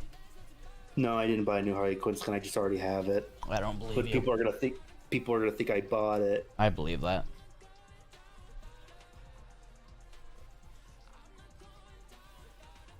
wonder when that adult Flintstone cartoon's coming out, or if it got canceled again. I didn't even know there was going to be an adult cartoon Flintstone cartoon. They've been trying to do an adult Flintstones for a while, because technically, the Flintstones was the first adult animated sitcom. Right. Because like yes, it is family friendly, but it aired on prime time, not a cartoon. Well, there was no cartoon channels at the time. And they were also sponsors for a lot of adult products like alcohol and cigarettes. So like they've been trying to get like a reboot of the Flintstones for years, but just kept not working out. There was even a DVD trailer, behind the scenes trailer on like a Family Guy DVD about Seth MacFarlane saying, "I'm making the Flintstones reboot," and everything. But then Seth MacFarlane dropped out of it because while writing it, he realized he couldn't figure out a way to differentiate Peter Griffin and Fred, and he didn't want to just turn Fred into like Peter Griffin. So he's like, I don't think I'm a good fit. Even though Family Guy was inspired by the Flintstones, one of my inspirations, and I'd love to do the Flintstones, I don't think I can do Fred justice. It would just be Family Guy, but cavemen. But apparently we're getting another one that's going to be about like adult Pebbles, and it's going to be about like a modern Bronze City, like the Bronze Age or something. And then like Fred's going to be like, "Where's all these like phones and stuff, bruh?" Like, oh, it's like modern thing, but Stone Age. Which Flintstones always has been, but like I feel it's gonna be like more modernish, and it's like, it's probably gonna be cringe. I don't really like it when they bring back an old franchise just to see the reactions to smartphones or social media. Done badly. Weird. Done badly. It's just too in your face, because it's like, okay, we're rebooting it. It's a time skip. We're gonna have to show the gimmick is like them reacting to phones and stuff. Well, and it's too like on the nose and in your face. It's just like, can we just do like natural episodes? Like they could have a cell phone. Do we have to have an episode where they learn what a cell phone is? Well, that's kind of what the premise of what King of the Hill is in general, because it's like that's why I'm kind of worried. Well, no, that's how it's always been with King of the Hill, because it's always about some rural average Joe who basically is having to deal with the ever-evolving economical, societal issues of, going around, because like he's always old-fashioned, with the exception of like propane. Mm-hmm. And then you take, and the reason why it's a time skip is because I forgot what they're called. They're called work neighborhoods or something like that, or worker neighborhoods, where like a company will own a neighborhood for people who are like working out of the system. Because like the story is Hank gets transferred to Saudi Arabia to work in one of those to live in one of those worker communities, because his propane job just is starting to do business in Saudi Arabia, and so they transferred Hank there with his family, and so that's why there's that time skip, is because it's just his. So are they gonna do like a time, like he's a man out of time thing? Yes. That's kind of lame. I mean, like, why does he have to react? Like, he can react to stuff, but like again, it's like what I'm saying. The gimmick's to be like, oh my god, Hank Hill with cell phone. That's so crazy. Like, he should just know what it is and just not really understand it. Well, he knows what a cell phone is, but like we don't know like to what degree he doesn't know anything, because at some point Bobby does come back to Texas for college, so he had to come back like within, because like canonically King of the Hill ends in the year 2011. So, and by the time they come back, I think it's like modern day era right now. So they've only been gone for like 10 or so years, and so I just thought it just seems gimmicky. Like reboots for like adult shows are always like, they've always been topical, whenever it's rebooted, it just seems a little too on the nose and just like corny. I was like, oh my god, what is YouTube? What is like it makes sense for King of the Hill, but I just know it's gonna be out of. It's gonna feel like they're writing it in obligation, like they're obligated to write about this stuff, and not because they have a genuinely good idea for an episode about it. Yeah, it's like a gimmick. Yeah, that's the unfortunate part. That's why I say, like, if they do it smartly, like King of the Hill, for example, okay. But like, you know, that's the unfortunate part. Is like it's likely not. I think I felt that way with like the new Futurama a little bit. It's like everything was just like, oh my god, let's do a 2020 episode. Let's do a crypto episode. I think you showed me an episode of the newer season, and it was like, oh, this is just Squid Game. Yeah, or it's a Fry episode, but they do it with the Squid Game theme.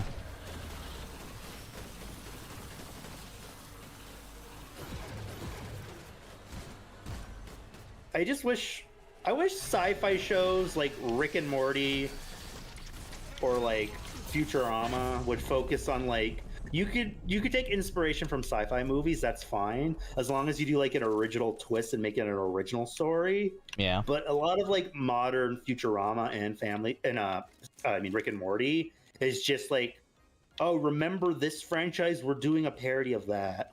Yeah. It's just like it's Squid Game. Remember Squid Game? And it's like, just write a Futurama episode. Yeah. Oh, run! Like, the Futurama reboot was fine. Like, the Hulu stuff. Like, it was fine, but I just didn't think it was good as the older stuff. I feel like they need to focus more on their sci-fi writing and comedy, instead of just doing like the thing with Futurama is it's always been topical, but it would be topical with a sci-fi twist. You know what I mean? Yeah. Like, oh, it's similar to what's like in our world, but like it's weird in sci-fi, and Fry's like, oh, that's bizarre. But I feel like newer episodes, like the COVID episode, it's straight up just COVID. There's no sci-fi to it. In fairness, you know, Omicromians, you know, the Omicron variant, you know. Yeah, but it's literally they're using Zoom. They have face masks. There's no sci-fi towards it other than like where it's from. Yeah. Like, it was just COVID. Like, it just felt lazy. Yeah. Like, the twist is like voodoo. It's voodoo is what they say is the cure for. Oh, you're right there. Never mind. It's the cure for the Omicron virus, but it's like it's just regular medical science.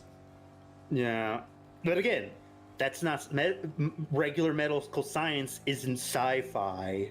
The funny thing is, we already had a quarantine episode that had a sci-fi twist. Yep. Yeah. So it's like, there's no need to do a 2020 COVID episode. You've already done this. I don't think that episode was the best episode, but I'd say it was probably better than the Hulu one. Yeah. So yeah, like, both of them are kind of lame, but like, but still, like the Squid Game episode. Yeah, you got aliens, but it takes place in the memory of Fry's house, so it just looks like modern day. Yeah. Like, I don't know. And then you have the episode about like mining crypto, and it's a Western episode. I don't know. I think the finale was interesting. What they did, like the are they in the Matrix or not? That felt sci-fi. Yep. I forgot. It just feels like the new writers wanted to focus more on the character dynamics, because they really like, all right, Fry and Leela are in a relationship, and it's a positive relationship, and they're gonna stay in a relationship. No more it will they, won't they? Because we want that now. Like, that's what we wanted growing up watching the show. That's what we're getting in this reboot. Mm-hmm. Like, it was like written by fans who just want to like focus on the characters, but like they need some good sci-fi writers too. Which is honestly a bit ironic too, considering like originally it was all Harvard writers who are all like big, sci-fi geeks too, that were like the original writers for the first 2 or 3 seasons of Futurama. Then when they left, that's when you can start seeing a lot of the sci-fi related elements starting like going downhill. Yeah.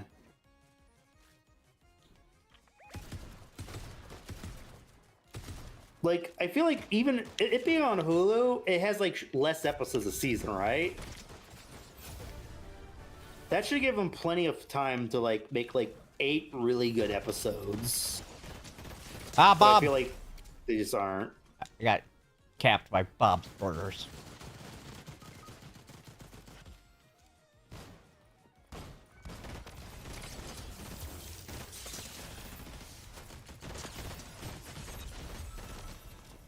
And I just think like I think King of the Hill's also going to Hulu, so I just like kind of like damn it. Like it'll probably not be bad, but it'll just be like a blander version. Maybe. A lot of people are saying that the animation looks a little bit more stiffer than the last season of... Oh, it is like, it's rigged animation now, which is fine. It just, they could have done better rig animation. There are rigged animated shows you can't even tell they're rigged. What is rig animation? I've heard that. So, it's basically like rigging a VTuber model, but like you basically make a puppet out of different parts, and then you just kind of like tweak it, like raise the arm a little bit frame by frame. So instead of drawing an image over and over again, you have one puppet that you like just like move around, kind of like stop motion, but like 2D animation and on computer. So like I believe Foster's Home was rigged animation. It originally was called Flash animation, but like no one uses Flash anymore. They use Adobe Anime, which is Flash, but like most companies use Toon Boom now. And like rigged animation could look really good and even imitate 2D. Like you could like disguise it and you won't even know. But just some shows you could just tell like it's kind of like cheaper rigged animation. Yeah, El Tigre was Flash animation. Yeah, that was rigged animation. They were puppets. Are we puppets? Well, VTubing technically yes. Damn. We're basically real-time rigged animation. Interesting.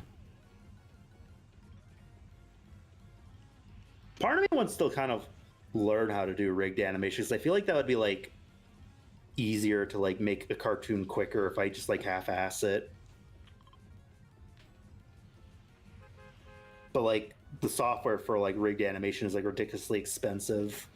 Oh, I'm sure. There's no like cheap or free alternative like frame by frame animation. Like animation in general is just expensive. Yeah, like I recently got an art software, Clip Studio Paint EX, I think, and that has animation, so I can animate in that, but it's like frame by frame. Part of me kind of wants to like figure out rigged, because I feel like that would be easier. But like Clip Studio Paint was like pretty cheap. Like it was still like, it was like on sale like 150, normally like maybe 200 or something. But like most stuff is like 1,000, so like it's cheap in comparison. Yeah, but in comparison, yeah. But it's like for me, it's like, for me it's like Magic cards. Like yeah, I'll probably spend like maybe 100, maybe 200 on a Magic card, but like then you get into like the very pricey stuff that is in the thousands, and like I'm not quite sure if I'll ever pay for that. Yeah. And like a lot of animation softwares are like a subscription service where you can't even buy it. Oh, fuck that. So like you can buy it, but it's like maybe like $2,000 or something. Oh, fuck that. So like no, you just have to pay like $20 a month or something or more. Nikolai, just a heads up, there's a enemy down here. Ah, fucking lag.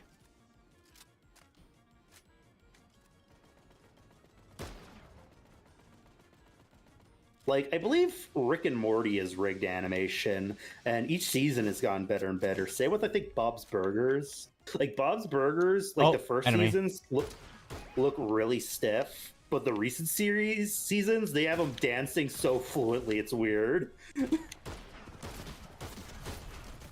Honestly, they might have switched to frame by frame. I can't tell. Like most of the show is rigged, and then sometimes for like dancing scenes, it's just like frame by frame. Could be a little bit, yeah. It could be a little bit of both. I can see that. I heard someone coming up with a grapple. Yeah, like this way, I think.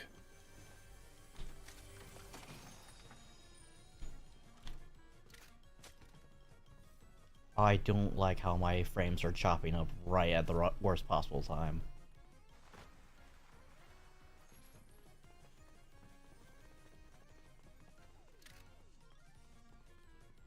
I think they made a Bob's Burgers movie recently, and the animation was really nice. It's because of a higher budget, most likely. Yeah, like that theater budget. I'm honestly surprised they made a Bob's Burgers movie. It's like, oh, it's gotten that popular? That's cool. I mean, they did a Simpsons movie, but like then again, the Simpsons like overdue for like a movie for a long time.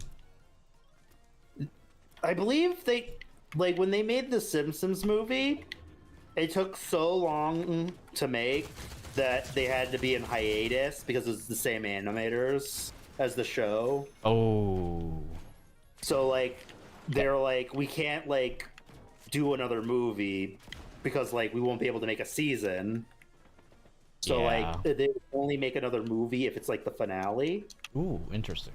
Though they did say they had several ideas for, like, movies, but they were eventually made into episodes instead.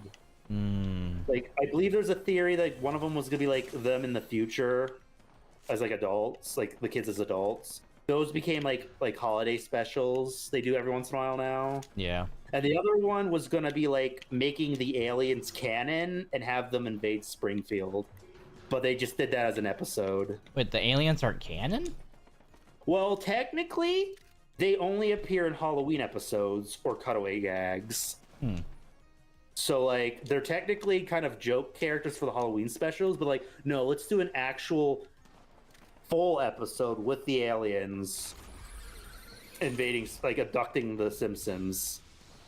And they made that an episode. It was just kind of eh. I think they go to, like, Disney World and they get abducted by aliens. Or they get Disney abducted by World. them.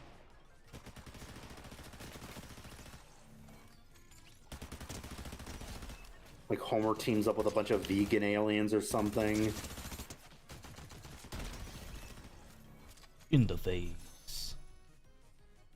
Vegan aliens. That's a sentence I never heard. I would heard. Like I think everyone's gonna be like sacrificed and eaten by the aliens, but like Homer escapes and teams up with the vegan aliens to save the family or something. I don't remember. It's been a long time. Modern Simpsons kind of lame.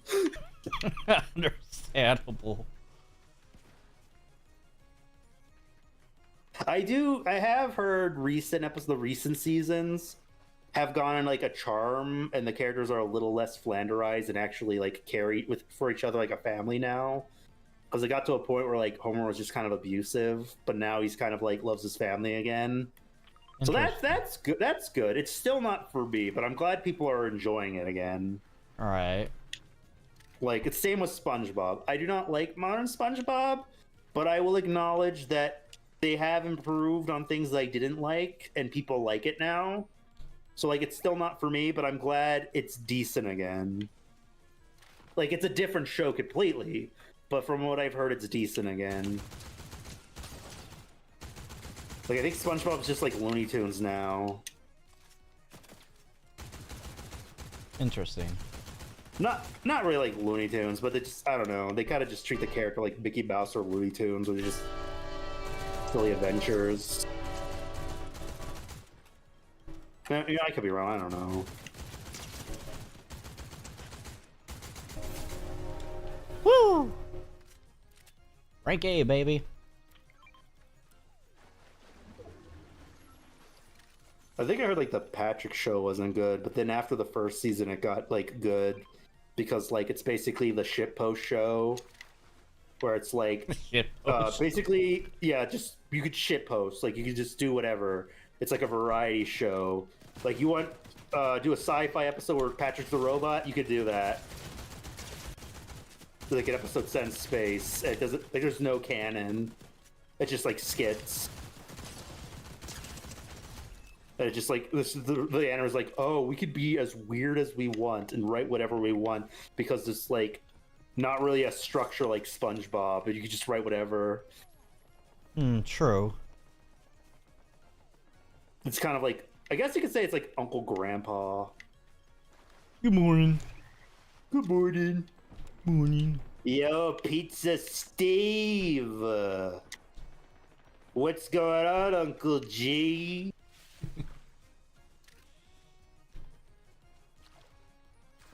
I didn't. Yeah. I was gonna say I was never really a big fan of Uncle Grandpa, but like, my friend who got me in Steven Universe showed me like the collab episode they had together. That episode's good. I liked it, and that was a good episode. And ever since then, I just like kept on saying good morning. And yeah, I didn't like Uncle Grandpa. I thought it was like so goofy, it was boring. Like, it was like weird. It's so LOL random that it wasn't funny. But like, I think the guy who created it went on to do like the HBO Max Looney Tunes show, and he was a good fit for that. If like Uncle Grandpa had more of a budget and was made more like the Looney Tunes, but like his original characters, it probably would have been better. Because I think that's kind of what they wanted, just him going on like wacky adventures.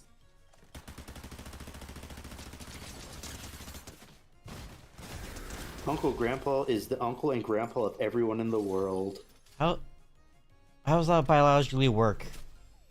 I don't know. He's like a trickster god. Oh, okay. He could basically just like I don't know. He's kind of like Santa Claus, like just a magical being.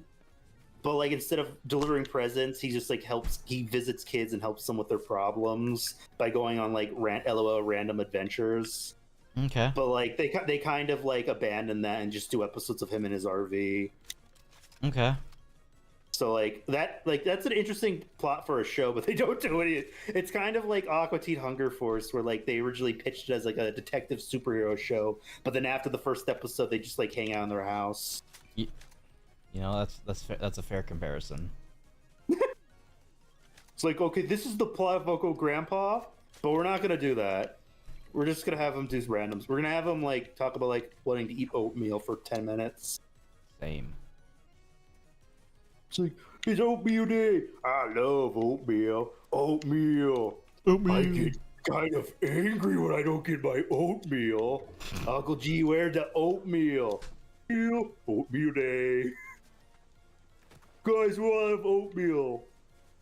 Oh man, I wanted oatmeal. Oh, let's go back to sleep. I want oatmeal now, not gonna lie.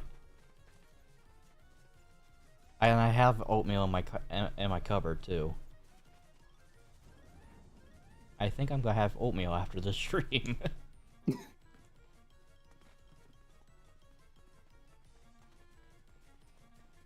But it was funny that like people started to like appreciate Uncle Grandpa when he was the last Cartoon Network show remaining on HBO Max. Wow. Like there was like only one. Like they deleted all his episodes except one episode. It's like he's using his trickster, his god powers to like hang in there. Like, you can't kill Uncle Grandpa. What was I about to say?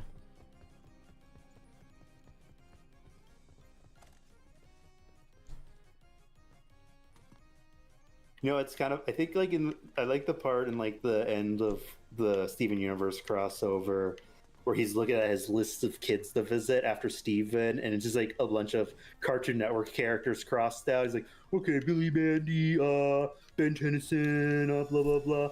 Oh, Clarence is next. They should have done a Clarence crossover. That was a missed opportunity. Just like the continuity of.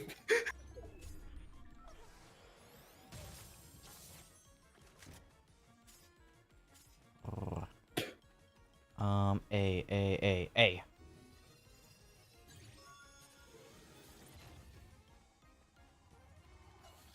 I think I remember there's like a bit in Clarence.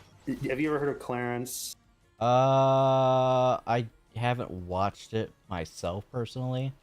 I didn't really watch it either. I only see like a couple episodes, but I remember there's like an episode where they're like doing like truth or dare or something, and Clarence like dares his friend Sumo to prank call the teacher, but because he's like he's Clarence, his prank call is to tell the teacher he loves him. Like, right? And he's like, Mr. Blah blah blah. Yeah, I love you. And then it cuts to the teacher's perspective, and he has like a dog collar, and he's looking at a picture of his dog, and he's like, "Thanks, I really needed that today." Oh fuck! His dog passed away. Like, oh wow, thanks. I really needed to hear that today. Jesus. I love you. That's a whole boy moment, that's for sure. What does this button do? No, not even a button. Oh. What is this a reference to? Is this an original thing? I don't. Ah! I did not know. I teleported to a boss fight. Yeah, I got launched to it too. Nice. And we're like the last 15, so we should not fight that thing.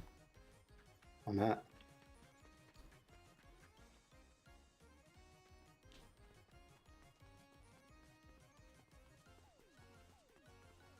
Yeah, the cartoon industry's not doing good. They won't hire anyone.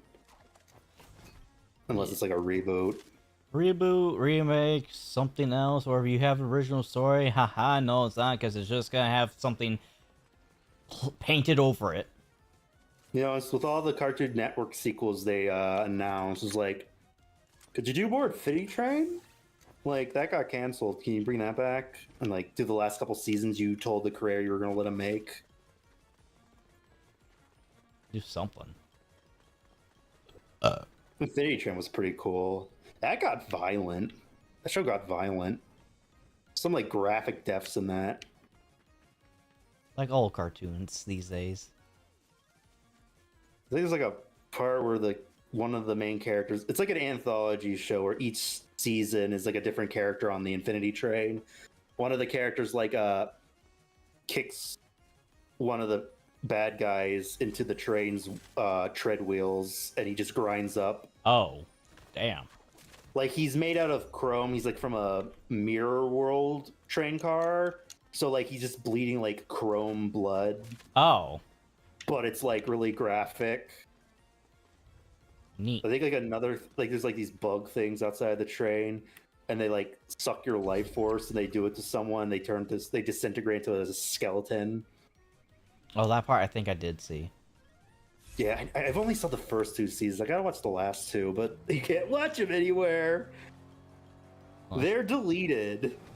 that's shitty.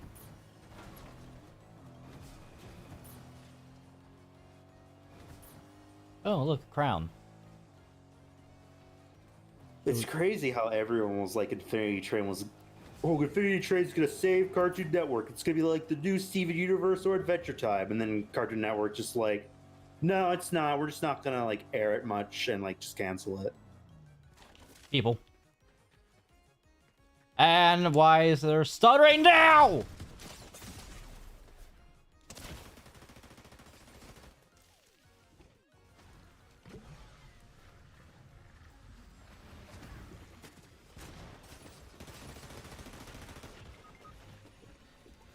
Okay, we knocked each other down.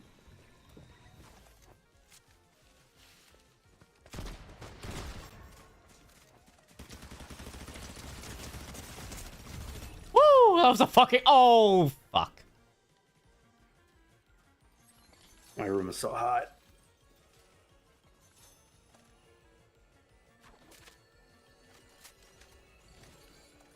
I'm still genuinely curious if they're gonna release that Netflix show from the creator of Gravity Falls, or if that was just canceled behind the scenes. Probably canceled behind the scenes. He's been working on that for years, but like I've heard nothing from it, so it just feels like it was just canceled and never animated. Oh, I hope to God I can find a place to resurrect you, Goda. Everything else just seems like it's gone. Yeah. What sucks is that there's only me and like two other teams left. Mm. Oh wait, maybe I can get you down there. They just brought back Phineas and Ferb. I wonder if Alex Hirsch would ever come back for another season of Gravity Falls or a spinoff. Maybe. I think he wanted to do 2 seasons and done, so he had like a complete story. Like, would he come back for like another 2 seasons? Like a spinoff, maybe for Disney Plus. Possibly. Oh, please, for the love of God, let me make it. Let me make it.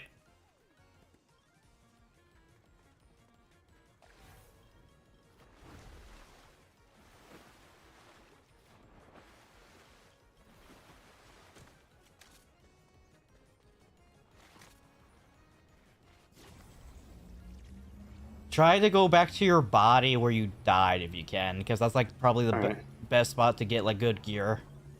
Okay.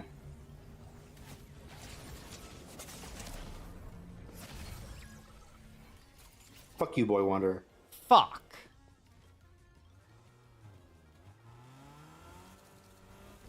Dang, you got... Damn you, Eminem.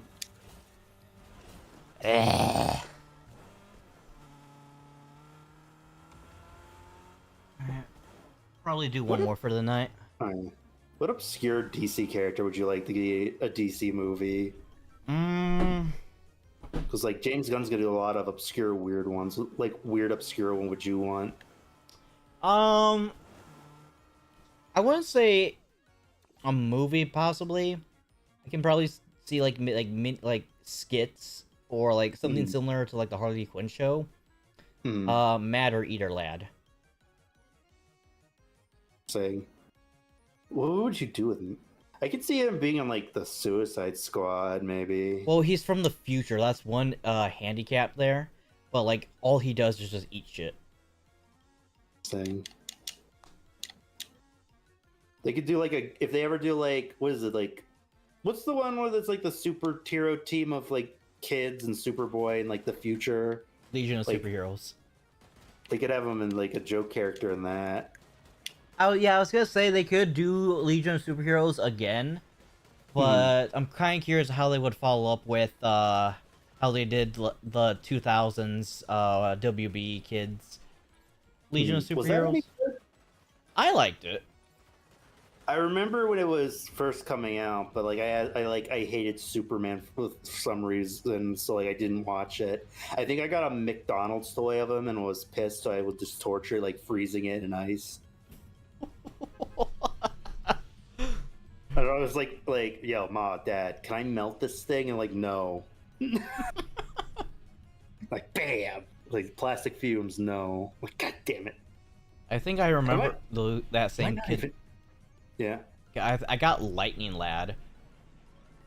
Like, I either got Superman or Brainiac, but I was just tortured because like he's associated with Superman. Kill it. I hate Superman for some reason. I can tell. I think it's because I watched like when I was a kid, I was like, oh, I'm a boy. Boys like superheroes. I should watch every superhero movie because I'm supposed to like superhero stuff. So like I rented a Superman movie at a rental store. And it was just him as a kid in a cornfield the whole movie. I'm like, this is boring as fuck. I'm going to devote my life to hating Superman. Him and what movie was that? I don't know. It was old as fuck.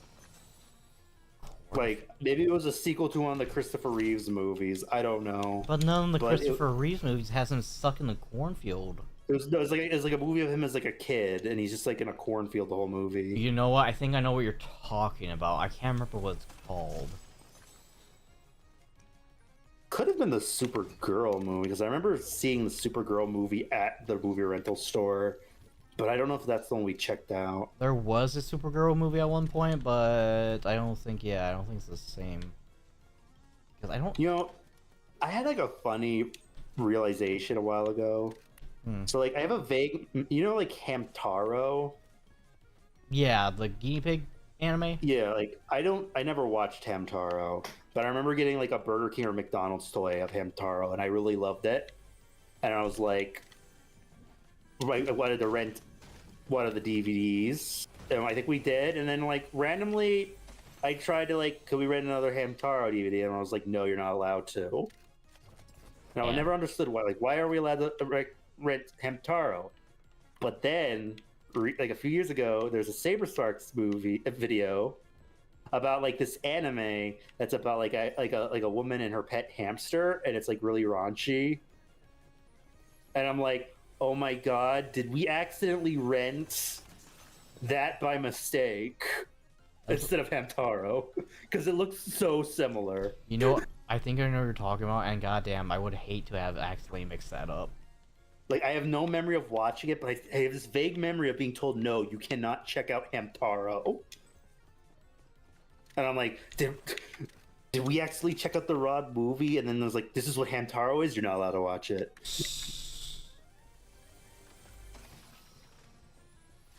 Like, I'm probably wrong, because that's just like a theory I have. Like, did we rent the Rod movie? I don't remember. It was so long. I was so small. So tiny. Baby dear.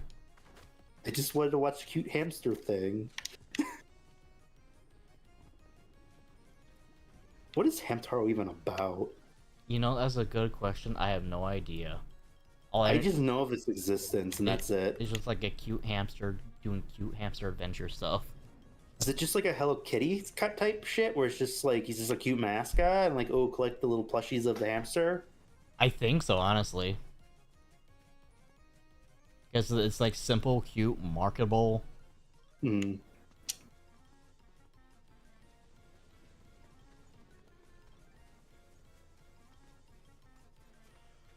I think I saw like a streamer once who's like obsessed with Hamtaro, and they even have a Hamtaro model. You know what? I forgot somebody actually made a fan model of Hamtaro. God damn it.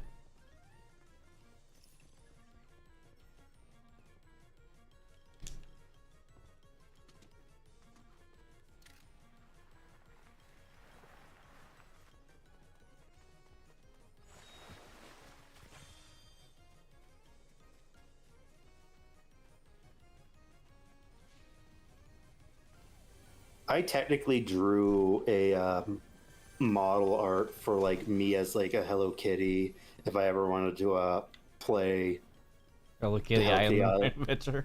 Adventure. I could like rig it. I just need to like finish rendering it. Like I don't know if I want to shade it or not, because Hello Kitty doesn't look like she's shaded. But it's just like Hello Kitty, but it's me dressed up as me. Did you trigger the boss? No. Somebody did.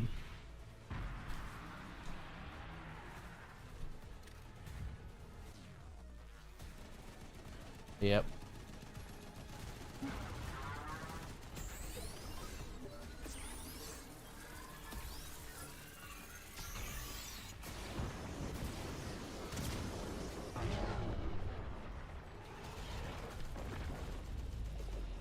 Why? They should do like a Starro event. Yes. Where like if you get killed by Starro, you're like, instead of your body will just still be in the match as like a zombie. Yes. That'd be difficult for Fortnite to do, but like that would be cool. It'll just turn our skins into NPCs. That wouldn't be that bad.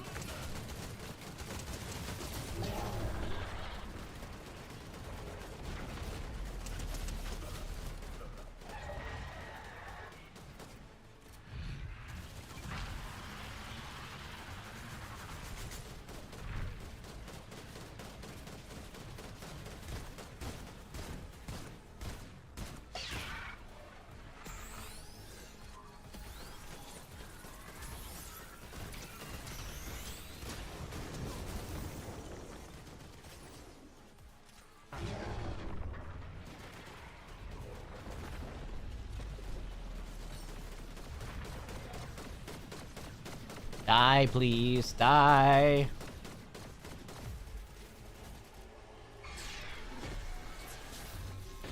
Get a lot of XP for killing that guy. Yeah, yeah. We do.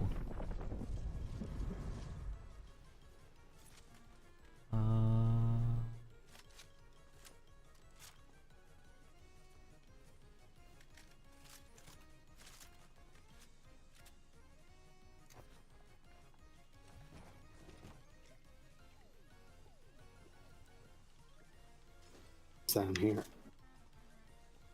Oh, dog treat.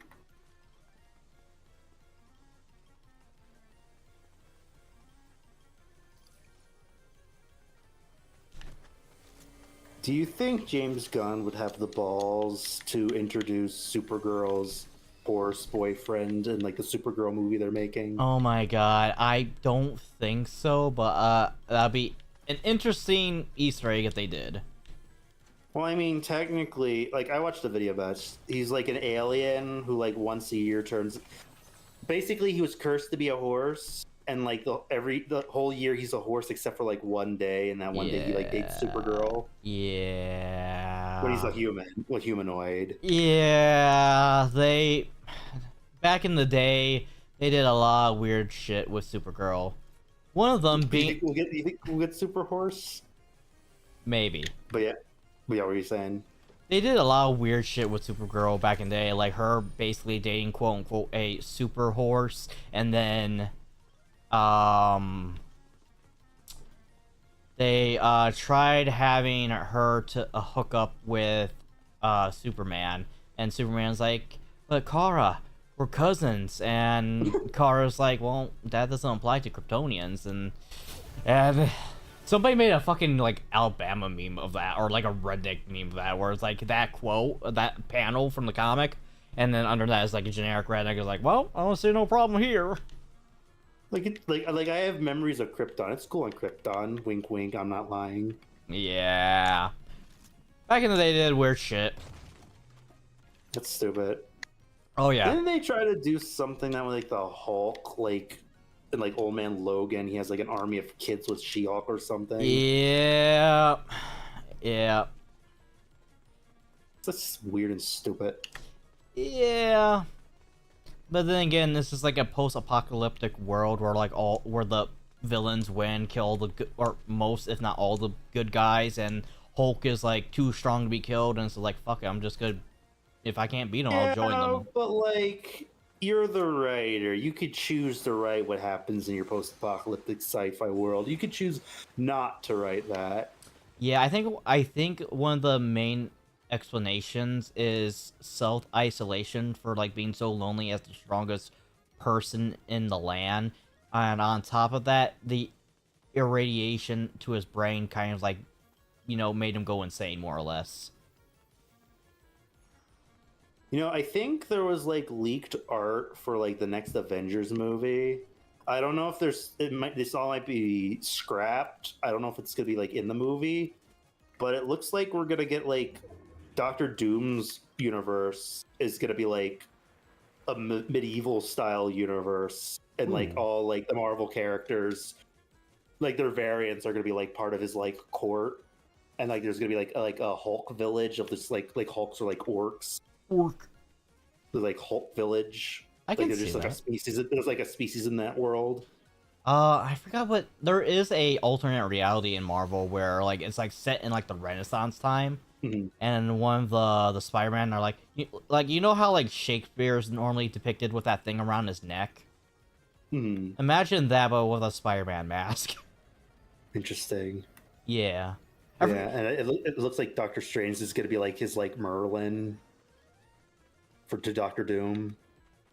I can see that, considering that in like the current Marvel universe, like if it wasn't for Doctor Strange, Doctor Doom would actually have been Sorcerer Supreme. Interesting. He's that well adept with his magic. That's how good he is. Like he is like next in line to be so. Actually, currently Doctor Doom actually is Sorcerer Supreme right now. It does suck he's like a multiverse guy though. Like he can be involved with the multiverse, but I wish we had like a canonical MCU Fantastic Four and Doctor Doom instead of him just being like from another universe. Yeah, that is kind of a cop-out. This was like the Fantastic Four movie is probably gonna be really good. Probably. But Most like likely. it's just kind of like I have a feeling they're gonna blow up their planet, and it's just kind of gonna be like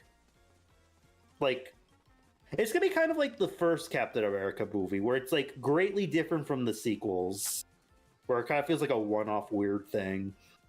Mm-hmm. But if Fantastic Four movie is good, then it's gonna be funny, huh? The best MCU movie in a while isn't in the MCU. Makes you think. You know, I hate how you're right about that, because technically, this is why I don't like how Kevin Feige is like, oh, we're not gonna do comic book anymore. The MCU is actually our Earth 616. I'm like, I fucking hate that so much with the nth degree. It's especially when it was called 1999 for the longest time. Like, oh, it's because this is Earth 1999, so now we don't have to. Maybe they're like, we can't call it that because that's a mouthful. Oh, I mean, that's why there's like, you know, nicknames for that kind of shit, like 1 Quinten 9 or something like that. But like, then like, okay, so your MCU is now Earth 616 in terms of cinematic. Okay, cool. And what the fuck is the Fantastic Four alternate variant then?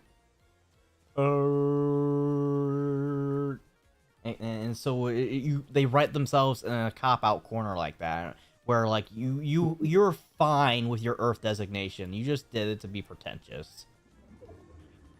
I don't know if this is like a fan theory or like a rumor that's gonna be in the Avengers movie. They might introduce like the Fox X-Men universe's version of the Avengers.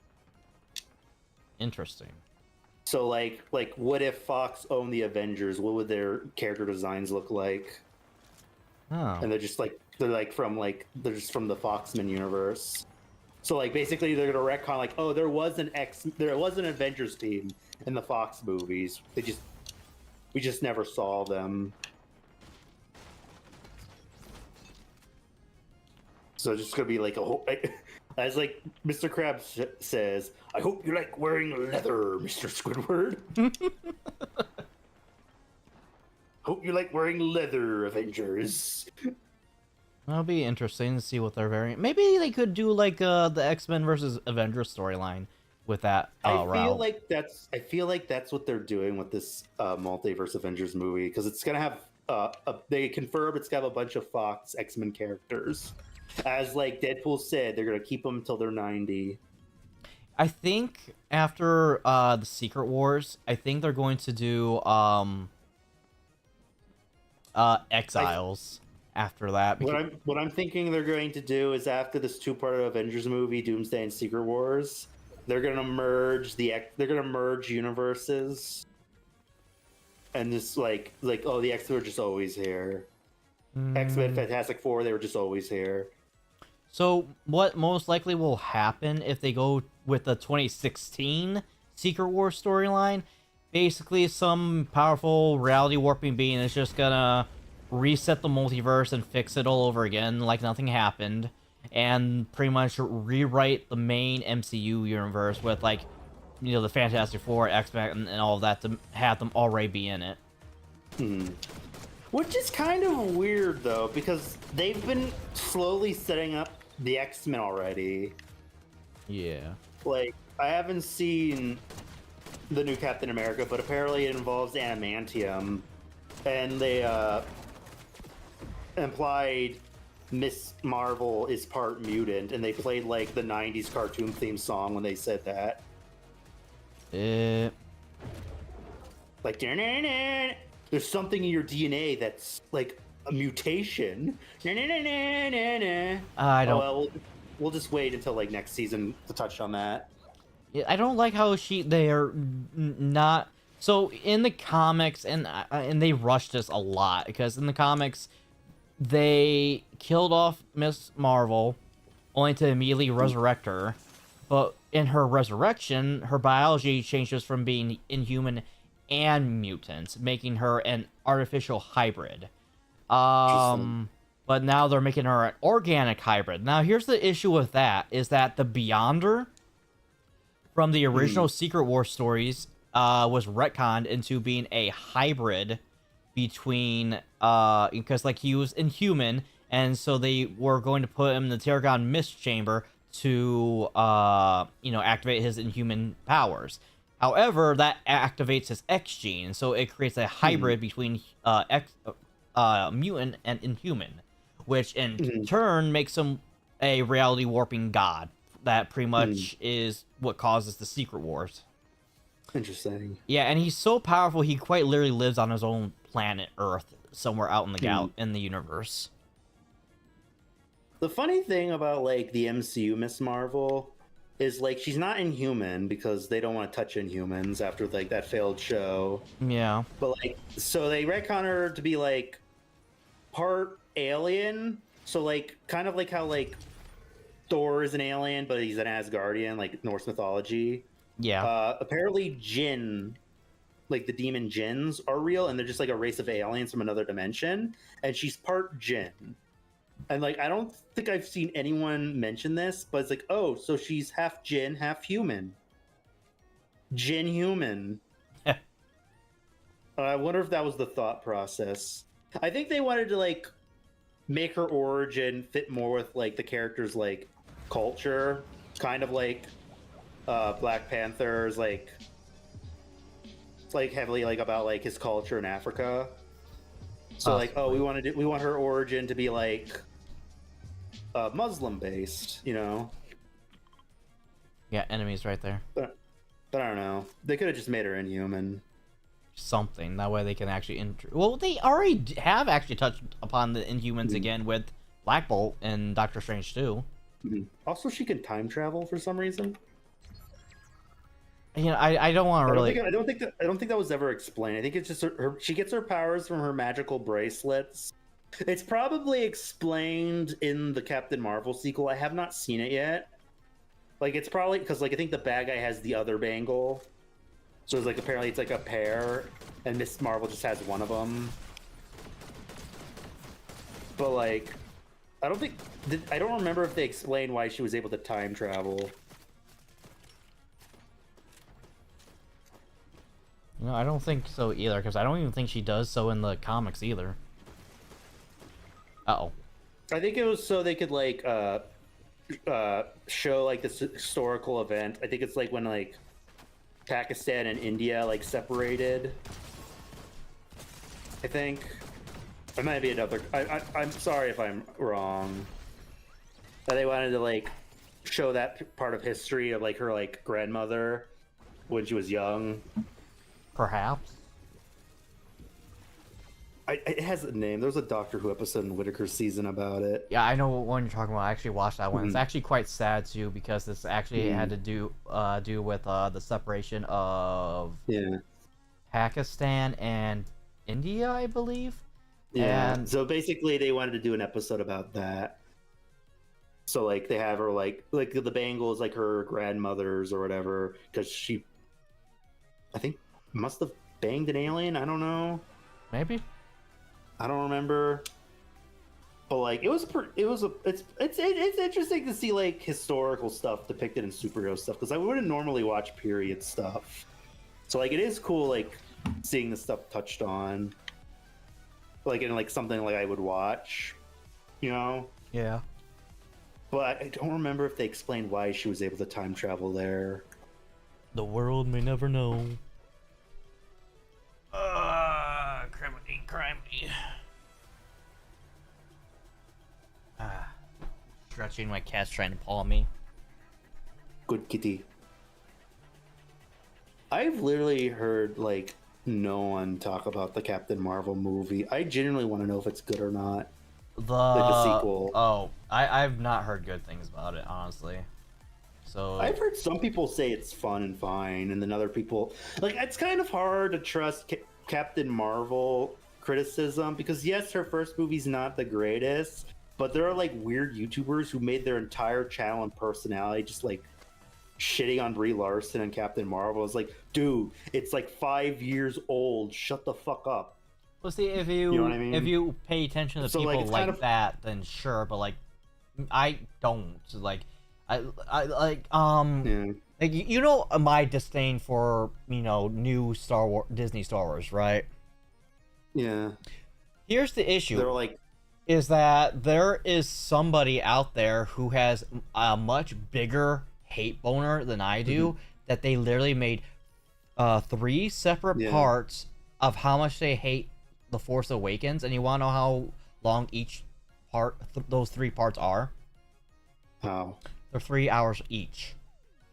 Yeah. Like, there are people with genuine criticism. Like, me. Nothing should be excused of criticism. Like, if something's bad, you should be able to voice your criticism. Yeah. But then there are, like, certain YouTubers who are just kind of like, I'm just gonna say they're just kind of bigoted, and they're just kind of like, oh, I can make money off of shit talking these movies and sell it to like other people who are like, yeah, it's because women are in the movie. Oh yeah, yeah, it definitely those people. Like, if it's just like those kind of people, yeah, fuck those people. And if it's just those people, then yeah, you have the right to just ignore their opinions and just, you know, give them the bird. But then, like, you have like people like me, Angry Joe, Altiori, and I could probably name a couple, Critical Drinker, or what's another one on? I think there's another one on top of my head. I can't think.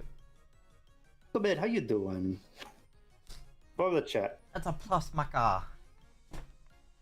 I like giving hip pats to chat. Welcome in. Oh, yeah.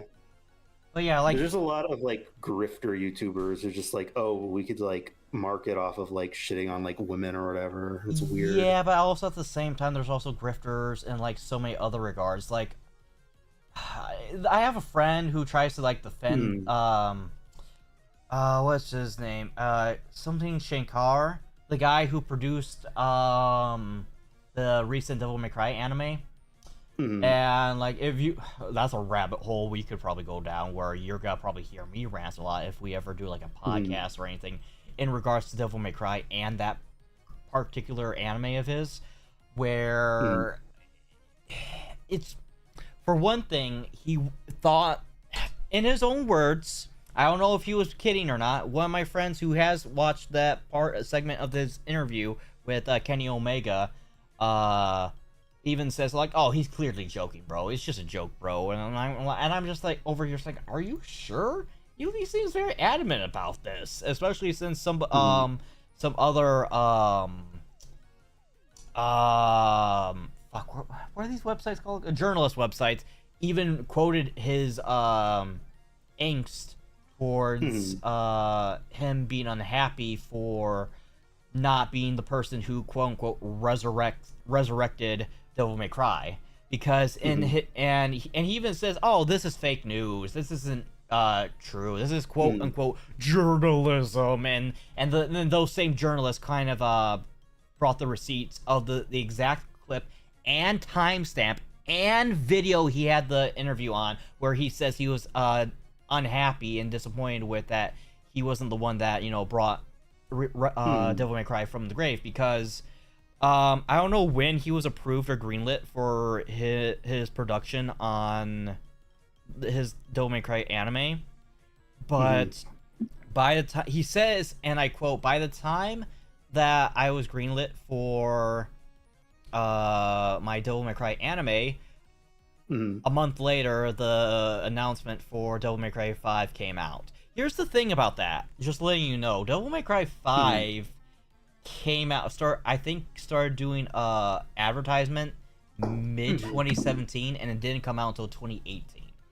So I'm not quite sure how he couldn't just, you know, work around that or something like that. And but he says like, oh, if I knew Capcom was gonna do another Devil May Cry game, I would have done a Street Fighter anime.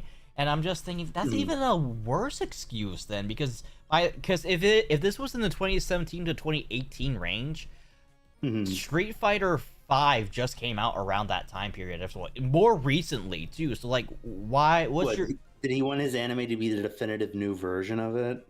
That's how it was made out to be in both the clip and the quote. Yeah, like animated stuff is usually never the main thing when it comes to video games. And I will give. I mean, it could be, but like, I will give it. Have to be like super successful in order for it to be like considered the main definitive version. Yeah, and I will give him some leeway because around this time, Devil May Cry had a dry spell for a good minute because back in 2013 they tried doing a Devil May Cry reboot called DMC Devil May Cry, even though the DMC is Devil May Cry, so it's literally called Devil May Cry Devil May Cry. Anyways, the reboot did not do so well. It had great gameplay, it lacked writing and story elements, and not very good characterization. And and I will die on this hill. The reboot would have probably survived if it was a spin-off and not a reboot.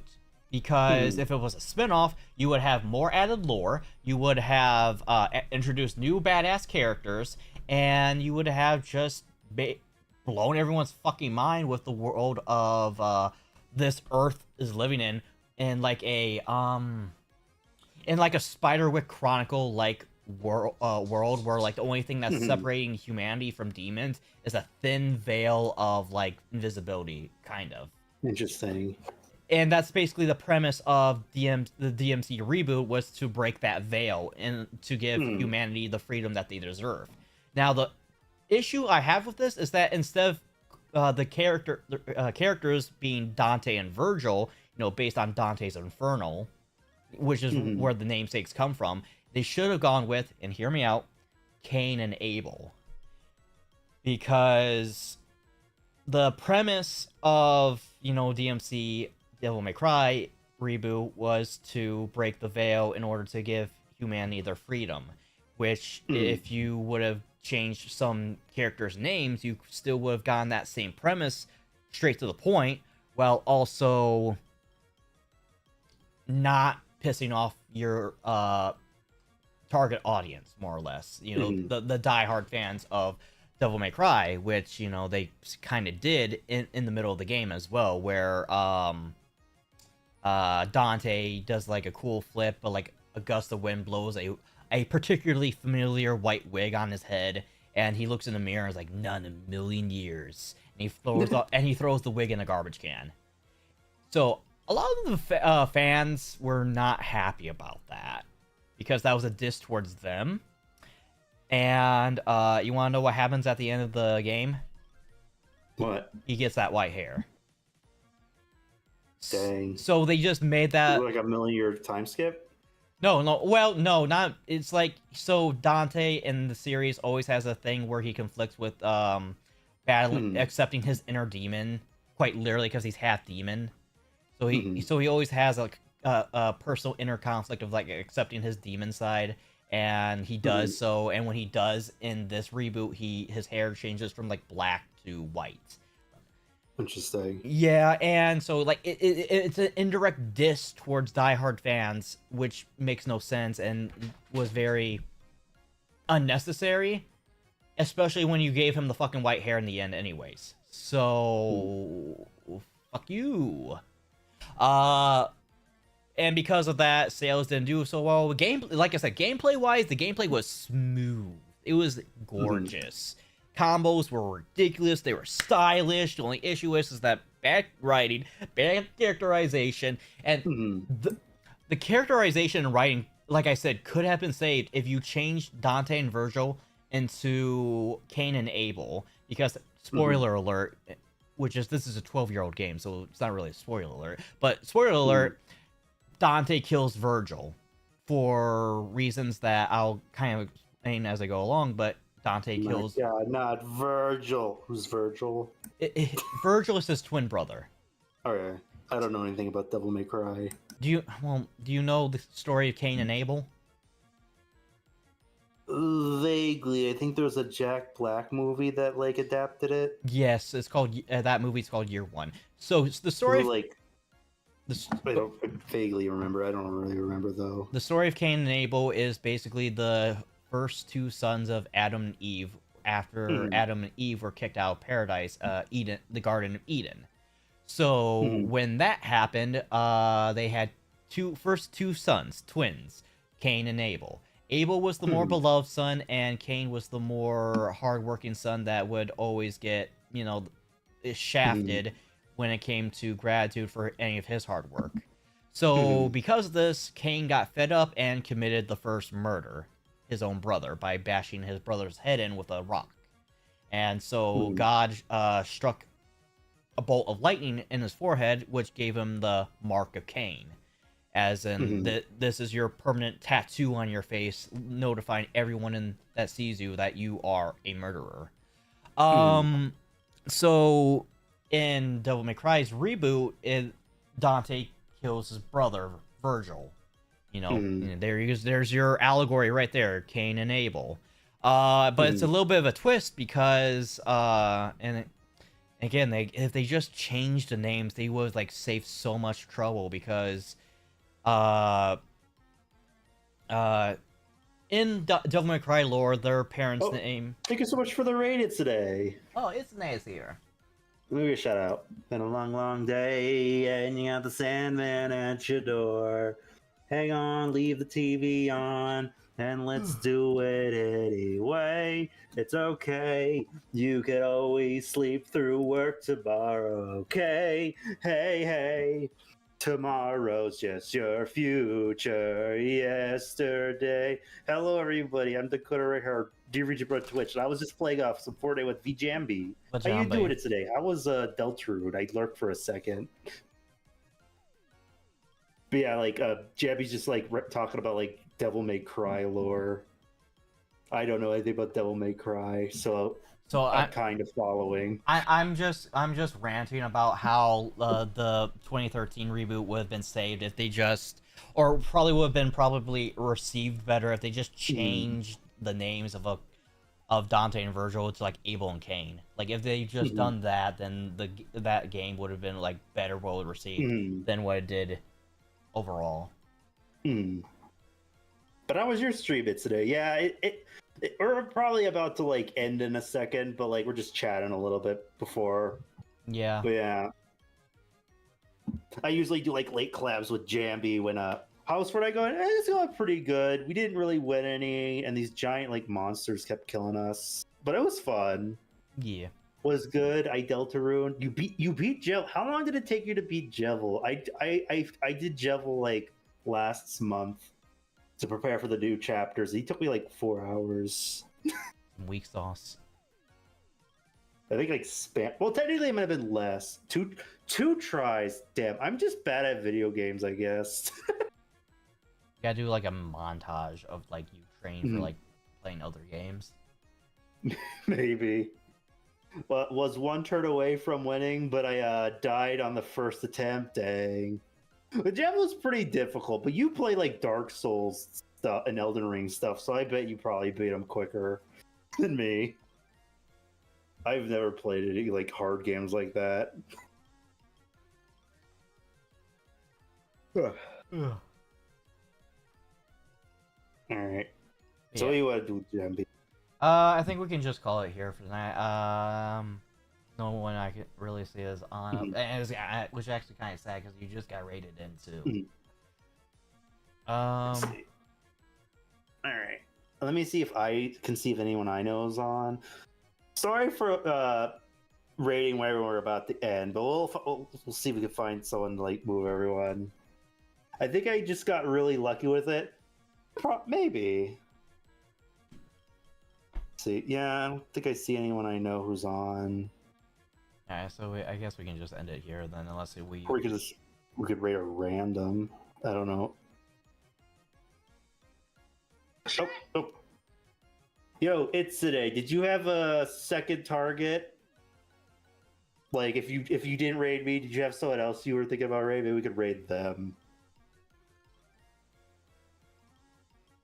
Or we just end.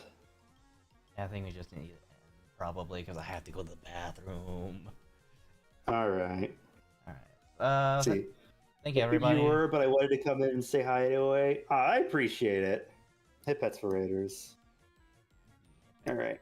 Sorry for interrupting. Oh, you have a few people still on? Let's see.